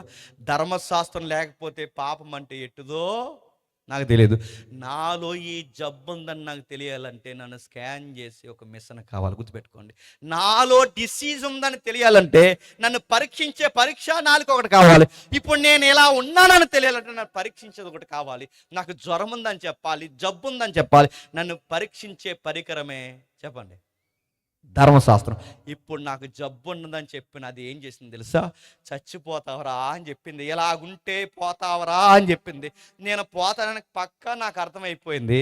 ఇది ఏం చేసిందో తెలిసి నీ జుట్టు పట్టుకుని నిన్ను మెడ పట్టుకుని సరాసరిది జడ్జి గారి దగ్గరికి తీసుకెళ్ళి. ఎక్కడుంది ఇది? గలతీయులకు రాసిన పత్రిక 3వ అధ్యాయం 23వ వచనం. ముగిద్దాం. గలతీయులకు రాసిన పత్రిక 3:23. విశ్వాసము ఎల్లడి కాక మునుపు ఉమ్, ఉమ్, ఉమ్, చెరలో ఉంచబడినట్లు మనం ధర్మశాస్త్రానికి లోనైన వారమై కాబట్టి మనము విశ్వాసము మూలమున నీతిమంతులమని తీర్చబడినట్లు క్రీస్తునొద్దకు మనల్ని నడిపించుటకు ధర్మశాస్త్రము మనకి బాల శిక్షకుడు అయిన. ఇప్పుడు చెప్పండి, ధర్మశాస్త్రం ఎక్కడ నడిపిస్తుందంట? క్రీస్తునొద్దకు నడిపించి. అంటే ధర్మశాస్త్రం అందరినీ చెరలో ఉంటుందంట. చెర అంటే ఏంటి చెప్పండి? అరెస్ట్ అరెస్ట్ అరెస్ట్ అరెస్ట్ చెప్తున్నాను. ధర్మశాస్త్రం అరెస్ట్ చేసింది. ఏమని అరెస్ట్ చేసింది? ఈడు మంచోడు కాదు, అక్యూజ్డ్, నేరస్తుడు. ఈడు నేరస్తుడు, ఈమె నేరస్తురాలు, వీళ్ళందరూ నేరస్తుడు. ఏ భేదం లేదు. మనం అందరం ఎవరు చెప్పండి? నేరస్తులం, పాపాత్మ. ఇప్పుడు పాపాత్ములైన అందరినీ మనల్ని పట్టుకునేది తీసుకెళ్ళి జడ్జి గారి ముందు నిలబెట్టింది. ఆ జడ్జి గారు తీర్పిచ్చారు. నిజంగానే ధర్మశాస్త్రం ఆరోపిస్తున్నట్లుగానే మన కన్నులు మంచివి కదని జడ్జి గారికి అర్థమైంది. మన చేతులు మంచివి కదని అర్థమైంది. మన నోరు మంచిది కదని జడ్జి గారికి అర్థమైంది. జడ్జి గారు మొత్తం వాదోపవాదనలు విన్నారు. మనకు వ్యతిరేకంగా వాదించే న్యాయవాది ఎవరంటే ధర్మశాస్త్రం. ఈ ధర్మశాస్త్రం వాదించిన వాదనలకి మనకు అర్థమైంది ఏంటంటే తలదించుకుని నిలబడ్డాం. ఎస్, నిజంగానే నాలో ఏ మంచి లేదని జడ్జి గారు తీర్పు ఇచ్చేశారు. ఆ తీర్పులు ఇలా రాసేశారు: నువ్వు మరణించడానికి తప్ప దేనికి పనికి రావని. విన్న వాదోపవాదాల మీద మనకు శిక్ష విధిస్తే అక్కడ నిలబడిన ఆ నేరస్తుడు అంటే నువ్వు నేను నిలబడి, అయ్యో ఇట్టి మరణానికి లోనగు శరీరము నుండి నన్ను ఎవడు విడిపించు, నాకు మంచిగానే ఉండాలని ఉంది కానీ పాప స్వభావం నన్ను మంచిగా ఉండనివ్వట్లేదు. నాకు అబద్ధం ఆడకూడదని ఉంది ధర్మశాస్త్రం చదువుతుంటే, కానీ అబద్ధం ఆడకుండా నేను ఉండలేకపోతున్నాను. నేను ఆశించకూడదనే ఉంది కానీ 10 రూపాయలకి 10 అబద్ధాలు నేను ఆడుతున్నాను. నాకు నీతికి నిలబడాలని ఉంది కానీ నిలబడలేకపోతున్నాను. ఇట్టి దౌర్భాగ్యమైన పరిస్థితి నుంచి చెప్పండి నన్ను ఎవడు వినిపించాలని. జడ్జి గారి ముందు పాపి మౌనంగా నిలబడ్డాడు. జడ్జి గారు తీర్పు ఇచ్చేశారు. జడ్జి గారు దిగొచ్చారు. ఆ బెంగెట్టుకున్నవాడు భుజాల మీద చేయలేశాడు. ఇక్కడి నుంచి వెళ్ళిపో అన్నాడు. మరి పనిష్మెంట్ అని అడిగాడు ఆ నేరస్తుడు. ఆ పనిష్మెంట్ నేను తింటానన్నాడు. ఆ పనిష్మెంట్ నేరస్తుడు నేరాన్ని జడ్జి గారి మీద వేసుకున్నాడు. ఆ జడ్జి గారి పేరు నజరేయుడైన యేసు. మీకు అర్థం కావాల్సింది చెప్తున్నా. పాత నిబంధన ఎందుకు ఇచ్చా ప్రభు అంటే నేను మంచోడిని కాదని తెలియాలి. మంచోడిని కాదని తెలిస్తే నాకేం అర్థమవుతుంది ప్రభు అంటే నాకు రక్షకుడు కావాలని అర్థమవుద్ది. నాకు రక్షకుడు కావాలంటే నాకు ఏ ఆప్షన్ లేనప్పుడు నేను ఎక్కడ తిరుగుతాను చెప్పండి? రక్షకుడికి వైపు తిరుగుతాను. ధర్మశాస్త్రం నాకు మంచి చేసిందా చెడు చేసిందంటే నాలో చెడును బయటెట్టింది. నా చేయి పట్టుకుంది, సరాసరి తీసుకెళ్ళి రక్షకుడు ముందు నిలబెట్టింది. నాకు మంచి చేసింది తప్ప చెప్పండి తప్పు చేయలేదు. నాలో ఈ లోపాలు ఉన్నాయని చూపించింది. ఇది చెయ్యడానికి, ఇది పాటించడానికి వీళ్ళకి ఇచ్చాడు. దీన్ని ఏం చేయమని తెలుసు దేవుడు? 10 తెగుల చేత ఇశ్రాయేలుని బయటకు విడిపించి శ్రద్ధగా నా మాట విని శ్రద్ధగా నా నిబంధన పాటిస్తే దేవుడు అన్నాడు మీ గుడారానికి ఏ తెగులు చేరదన్నాడు. నా మాటలు శ్రద్ధగా విని పాటిస్తే నీ పిల్లల్ని దీవిస్తాడు, ఆశీర్వాదకరంగా మారుస్తానన్నాడు. ఇలా ఎప్పుడైతే వీళ్ళు పాటిస్తే ఎలా ప్రభువా మేము పాటించడం అంటే నేను ఒక రాయిని నిలబెడుతున్నాను, అది తలకు మూలరాయి అవుద్ది. విసర్జింపబడిన రాయే తలకి మూలరాయి అవుద్ది. ఆ రాయి పేరు నజరేయుడైన యేసు. ఆయన యందు మీరు విశ్వాసం ఉంచితే మీరు పాటించలేని ఆ కార్యాన్ని ఆయన పాటించి ఆయన పాటించిన నీతిని మీకు ఇచ్చి మీ పాపాలు ఆయన మీద వేసుకుంటాడు. ఆయన వైపు చూడండి అంటే మొత్తం అన్ని తీసుకున్న తర్వాత అంతా సెటిల్ అయిపోయిన తర్వాత ఆ రాయినే తృణీకరించారంట. ఎంత సబ్జెక్టు చెప్తున్నారు ఎవరు చెప్పండి? మర్చిపోయారు. అది ఎవరు? పేతురు గారు. ఇప్పుడు పేతురు గారు అంటున్నారు ఏమంటే మీరు వదిలేశారు అంటే దేవుడు మనల్ని ఎందుకు పిలిచాడంటే ఆ రాయిని గురించి చెప్పాలి. ఎవరు ఆ రాయి? ప్రభువైన యేసుక్రీస్తు. అంటే మీరు ఇంత బాగా ఎలా ఉంటున్నారా, ఇంత చక్కగా ఎలా ఉంటున్నారా, ఇంత కట్టుబడి ఎలా ఉంటున్నారు అంటే మేము ఒక రాయి మీద కట్టబడ్డాం. ఆ రాయి మాకు మూల రాయి, ఆయన మీద మేము సజీవమైన రాళ్ళు అని చెప్పాలి. కానీ వీళ్ళ కట్టబడలేదు, పడిపోయారట. ఎవరు? ఇశ్రాయేల్. ఇప్పుడు ఇశ్రాయేలు చేయలేనిది పేతురు గారు అంటున్నాడు, క్రైస్తవులమైన చెప్పండి మనము చెయ్యాలి. అందుకే ఐగుప్తు నుంచి వాళ్ళ పిలిచాడు, చీకట్లో నుండి చెప్పండి వెలుగులోనికి మనల్ని పిలిచాడు. వాళ్ళని అది పాటించమన్నాడు, ఇప్పుడు మనల్ని క్రీస్తుని వద్దకు నడవమంటున్నాడు. ఇప్పుడు వాళ్ళ చేయలేనిది మనల్ని చెప్పమన్నాడు. ఏం చేయాలి ప్రభు అంటే వాళ్ళు ఆ క్రీస్తునే ప్రకటించమన్నాడు. ఇప్పుడు వాళ్ళు ప్రకటించలేనిది, పాటించలేనిది మనల్ని పాటించి ఆయన గుణాతిశయములను ప్రచారం చేయమన్నాడు. ఇప్పుడు చెప్పండి, నేను అడుగుతున్నాను, ఏమని ప్రచారం చేయాలి, ఏమని చెప్పాలంటే ఆయన గుణాలు చెప్పమన్నాడు. ఇప్పుడు చెప్తున్నాను, యేసుప్రభు గుణాలు ఎలా చెప్తాం? యేసుప్రభు మంచోడు అంటే బయటోడికి అర్థమైపోద్దా? ఇప్పుడు చెప్పండి, యేసుప్రభు మంచోడు, యేసుప్రభు ఎలాగని చెప్తే తెలిసిపోతాదా? యేసుప్రభు గుణాతిశయం ఎలా తెలిసి చెప్తున్నా, మన గుణగణాల నుంచి తెలియాలి. ఇప్పుడు చెప్పండి, యేసుప్రభు ప్రేమ ఎలా ఉంటుందో తెలియాలి, నువ్వు ప్రేమించు సొసైటీ. యేసుప్రభు భారం ఎలా ఉంటుంది అంటే ఆయన గుణగణాలని ఎవరి గుణాల్లో చూపించాలి. ఇది చెబుతున్నాడు ఎవరు చెప్పండి? పేతురు. ఇప్పుడు చదవండి, 2వ అధ్యాయం పేతురు పత్రిక 2వ అధ్యాయం మొదటి వచనం. ప్రభు దయాళుడని మీరు రుచి చూచి ఉన్న యెడల సమస్తమైన దుష్టత్వమును, సమస్తమైన కపటమును, వేషధారణ, అసూయ. ఇప్పుడు చెప్పండి, సమస్తమైన కపటము, సమస్తమైన దూషణ, సమస్తమైన అసూయ. ఇప్పుడు అడుగుతాను, ఇవన్నీ మానేయాలి, ఆ దేవుని రుచి చూడాలి. ఆయన రుచి చూడాలని ఒక వ్యక్తి నిలబెట్టాడు. ఆ వ్యక్తి పేరే ప్రభు అయిన యేసు క్రీస్తు. ఆయన వైపు చూడాలి, ఆయన గుణాలు చెప్పాలి. ఆయన గుణాలు చెప్పాలంటే ముందు నీ గుణాలు మార్చుకోవాలి. ఏం మార్చుకోవాలి? దుష్టత్వం మానేయాలి, అసూయ మానేయాలి. నడుతున్నాను, మనకి ఉన్నాయా లేదా? ఉన్నాయి. చెప్పనా? నీకన్నా ఎవరైనా మంచి బట్టలు వేసుకుంటే చూడలేవు, నువ్వు అంత కులుమొహం గడివు. నువ్వు నీకన్నా అందంగా రెడీ అవుతే చూడలేవు, బాగుంటే చూడలేవు, అక్కడ వరకు పక్కోడు వస్తువు కనుక్కుంటే చూడలేవు, అంత అసూయ నీకు. పక్కింటోడు 2nd ఫ్లోర్ వేసుకుంటే నీకు ఎంత గుసగుసలు సుగరొచ్చేది ఈ రాత్రికి. నీకు ఆడి కట్టుకుంటే నీకు బాధ ఏంటి అని అడుగుతున్నాను. ఎదుటోడు సంపాదించుకుంటే చూడలేవు, కట్టుకుంటే చూడలేవు, బాగుపడితే చూడలేవు, వాడి కుటుంబంతో నీ కళ్ళ ముందు బయటికి వెళ్తే చూడలేవు. అసలు బాగుందా నీ బుద్ధి? ఇది మారాలి, గుర్తుపెట్టుకోండి. దూషణ మాటలు మనం ఎంతమందిని దూషిస్తామంటే మనం ఆ కుటుంబానికి పేరెడతాం, ఈ కుటుంబానికి పేరెడతాం, ఆ పిల్లలకు పేరెడతాం, ఈ పిల్లలు పేరెడతాం. ఇవన్నీ మంచి పనులా? ఎదుటోలు కుటుంబాలకు నువ్వు పేర్లు పెడితే, నేను చెప్పిన మాటే మళ్ళీ చెప్తున్నాను, ఎదుటోలు కుటుంబాలకు నువ్వు పేర్లు పెడితే దేవుడు నీ కుటుంబానికి పేర్లు పెడతాడు. గుర్తుపెట్టుకో. ఎదుటోళ్ళ పిల్లలకు నువ్వు నిందలేసావు, దేవుడు నీ పిల్లల మీద బండేస్తాడేమనుకుంటున్నావో. ఎదుటోళ్ళ కష్టాన్ని దొంగిలించావు, దేవుడు నీ కష్టాన్ని తొక్కేస్తాడేమనుకుంటున్నావు. ఎదుటోళ్ళ కుటుంబాలలో నువ్వు చిచ్చెట్టావో, నీ కుటుంబంలో దేవుడు మంటెడతాడు. ఎదుటోళ్ళ కుటుంబాలను రోడ్డు మీదకి లాగా నీ కుటుంబాన్ని హైవే మీదకి లాగేస్తాడేమనుకుంటున్నావు. అది మానే. సమస్తమైన దుష్టత్వము, అసూయ మానే. మరి ఏం చెయ్యాలి ప్రభు అంటే మళ్ళీ జన్మించాలి. ఎక్కడ జన్మించాలి ప్రభు అంటే ఈ వాక్యంలో జన్మించి ఆ బాప్టిజం అనే కార్యక్రమంలో మునిగి లేచి నా గుణాల ద్వారా ఎవరిని ప్రకటన చేయాలి చెప్పండి? ఆయన గుణాతిశయములను నా గుణాతిశయముల ద్వారా చెప్పండి ప్రచురం చేయాలి. తెలుస్తుందా? అడుగుతున్నాను, యేసుప్రభు గుణాన్ని ఎలా చెప్తావంటే ఫోటో చూపించడం కాదు, చెప్పండి ఆయన గుణాలని చెప్పండి మన గుణగణాల్లో చూపించాలి. చూపిస్తున్నామా? ఒక ఆవిడ అందంట,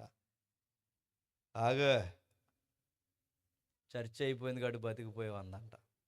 అదే ఏం చేస్తావండి, చంపేతావా? చూసారా? అది అయ్యే మారాలి, మీ గొడవలు మారాలి, మాటలు మారాలి, అక్రమ సంపాదన మారాలి, చీకటి మార్గాలు మారాలి. ఇవన్నీ మారితే దేవుడు అన్నాడు ఈ అన్య జనాంగాన్ని మళ్ళీ నా వైపుకు చెప్పండి తిప్పుకుంటాను. ఇశ్రాయేలుని పిలిచి నీ ద్వారా ప్రపంచానికి నా వైపుకి తిప్పుకుంటానన్నాడు. వాళ్ళ చేయలేని పనులు ఇప్పుడు క్రైస్తవులైన మనల్ని సంఘాలుగా పిలిచి మనల్ని నిలబెట్టి దేవుడిని ఎరగని వారందరూ మనల్ని చూస్తే ఎంత బాగా మీరు ఎలా ఉంటున్నారు, యథార్థంగా బతుకుతున్నారు, సంపాదనలో దీవం పడుతున్నారు, పిల్లల్లో దీవం పడుతున్నారు, కాపురాల్లో సమాధానం ఉంటుంది, ఎంత బాగా మీరు ఎవరు ఉంటున్నారంటే మన గుణగణాల ద్వారా వాళ్ళకి చెప్పాల్సిన సాక్ష్యం ఏంటి తెలుసా? మేము చర్చికి వెళ్తామండి, ఆ చర్చికి వెళుతున్న దేవుడి పేరు నజరుడైన యేసు అని చెప్పాలి. నీ ప్రవర్తన చూస్తే వాళ్ళ దేవుడిని నమ్మాలనిపించాలి. అలా అంటే ఆ రోజు ప్రపంచాన్ని దగ్గరికి రప్పించాల్సిన బాధ్యత ఇశ్రాయేలీయులది. ఇప్పుడు ప్రపంచానికి దగ్గరికి లాక్కోవాల్సిన బాధ్యత ఎవరు చెప్పండి? మంది. నేను అడుగుతున్నాను, మన కాపురాలు చూస్తే పక్కోళ్ళ కాపురాలు నేర్చుకోవాలి. ఉందా? కాపురాలు గొడవలు వస్తాయి రావా? బయట గొడవలు వస్తే ఏం చేస్తారు? కంప్లైంట్ లెటర్ రాసేస్తారు, రచ్చబండకి లాగేస్తారు, గొడవలు ఎట్టేసుకుంటారు, కంప్లైంట్లు ఎత్తారు, నడుతున్నారు. ఇవి చేస్తే బాగుపడతాయా కాపురాలు? నేను ఇంక ఎంతమంది ఉన్నా నాకు తెలియదు, కానీ పోలీసు వాడిగా చెప్తున్నాను, మీరు గమనించండి. ఎవరైనా పోలీస్ స్టేషన్కి పోయి మీరు కంప్లైంట్ లెటర్ రాసుకున్నారంటే చేతులారా మీ కాపురాలను మీరు పాడు చేసుకుంటున్నారు.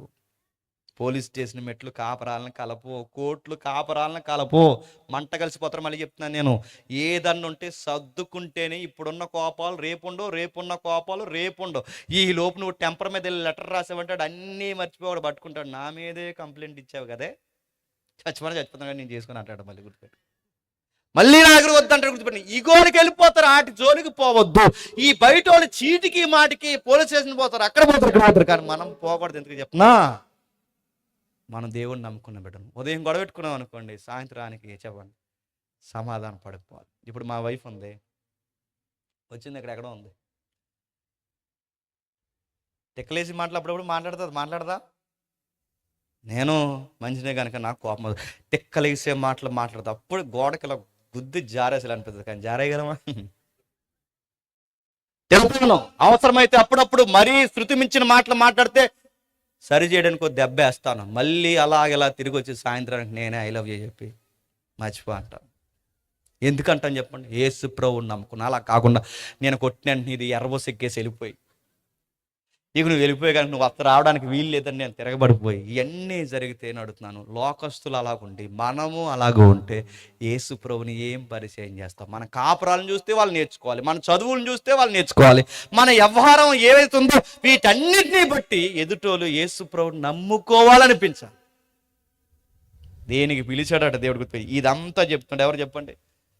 పేదరు గారు. ఏమని? చీకట్లో నుండి చెప్పండి ఆశ్చర్యకరమైన తల్లి. అందుకే ఈసారి మీరు ఇంటికి వెళ్ళినప్పుడు మీ పిల్లల జాగ్రత్త, మీ కాపురాలు జాగ్రత్త, మీ చదువుల జాగ్రత్త, మీరు సంపాదించే ₹1 జాగ్రత్త. ఇవన్నీ ఎవరు చూస్తారు చెప్పండి? ఒకటి దేవుడు చూస్తాడు, 2 చెప్పండి ఈ లోకం చూస్తుంది. లోకం నమ్ముతుంది ఎవరిని బట్టి అంటే, ఈ లోకం దగ్గర బైబిల్ పట్టుకెళ్ళివ్వండి, బైబిల్ చదువుతారా? ఈ లోకం దగ్గర పోయి యేసుప్రభు మాట్లాడమని వింటారా? కానీ వాళ్ళ బైబిల్ చదవరు, యేసుప్రభు మాట వినరు, కానీ నిన్ను చదువుతారు. గుర్తుపెట్టుకో, నిన్ను చదువుతారు. నిన్ను చదువుతున్నప్పుడు నీ గుణగణాల ద్వారా ఎవరిని చూపించాలి చెప్పండి? ప్రభు అయిన. అది ఇశ్రాయేలుకి చెప్పడం వాళ్ళు చేయలేపారు, ఇప్పుడు మనల్ని చేయమన్నారు. చేసిన వారు ఆశీర్వాదకరంగా పంటలను దీవిస్తాడు, బిడ్డలను దీవిస్తాడు, ఆరోగ్యాలు దీవిస్తాడు. ఆశీర్వాదకరంగా దేవుడు మీ కుటుంబాలని బలపరుస్తాడు. అట్టి ధన్యత దేవుడు మీకు అనుగ్రహించును గాక.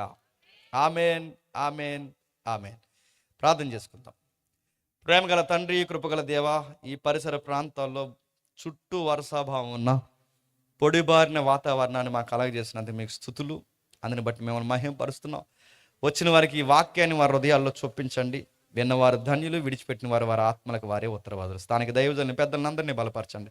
నేను మాట్లాడిన సహోదరుల్ని, వాక్యంలో వాడబడుతున్న ప్రతి దైవజనుల్ని, ఇక్కడ ఉన్న ప్రతి ఒక్క సేవకుడిని తండ్రి మరింత కట్టండి. ఈ మాటలు విని మమ్మల్ని సతులుగా భావించి మా నిందలు వేసిన వారు ఎవరుంటే క్షమిస్తారని కోరుతూ ప్రతి ఒక్కరి జీవితాన్ని మీ చేతులుగా అప్పగిస్తూ క్రీస్తు నామమున ఈ ప్రార్థన సమర్పిస్తున్నాం తండ్రి. Amen, amen, amen. సెలవు.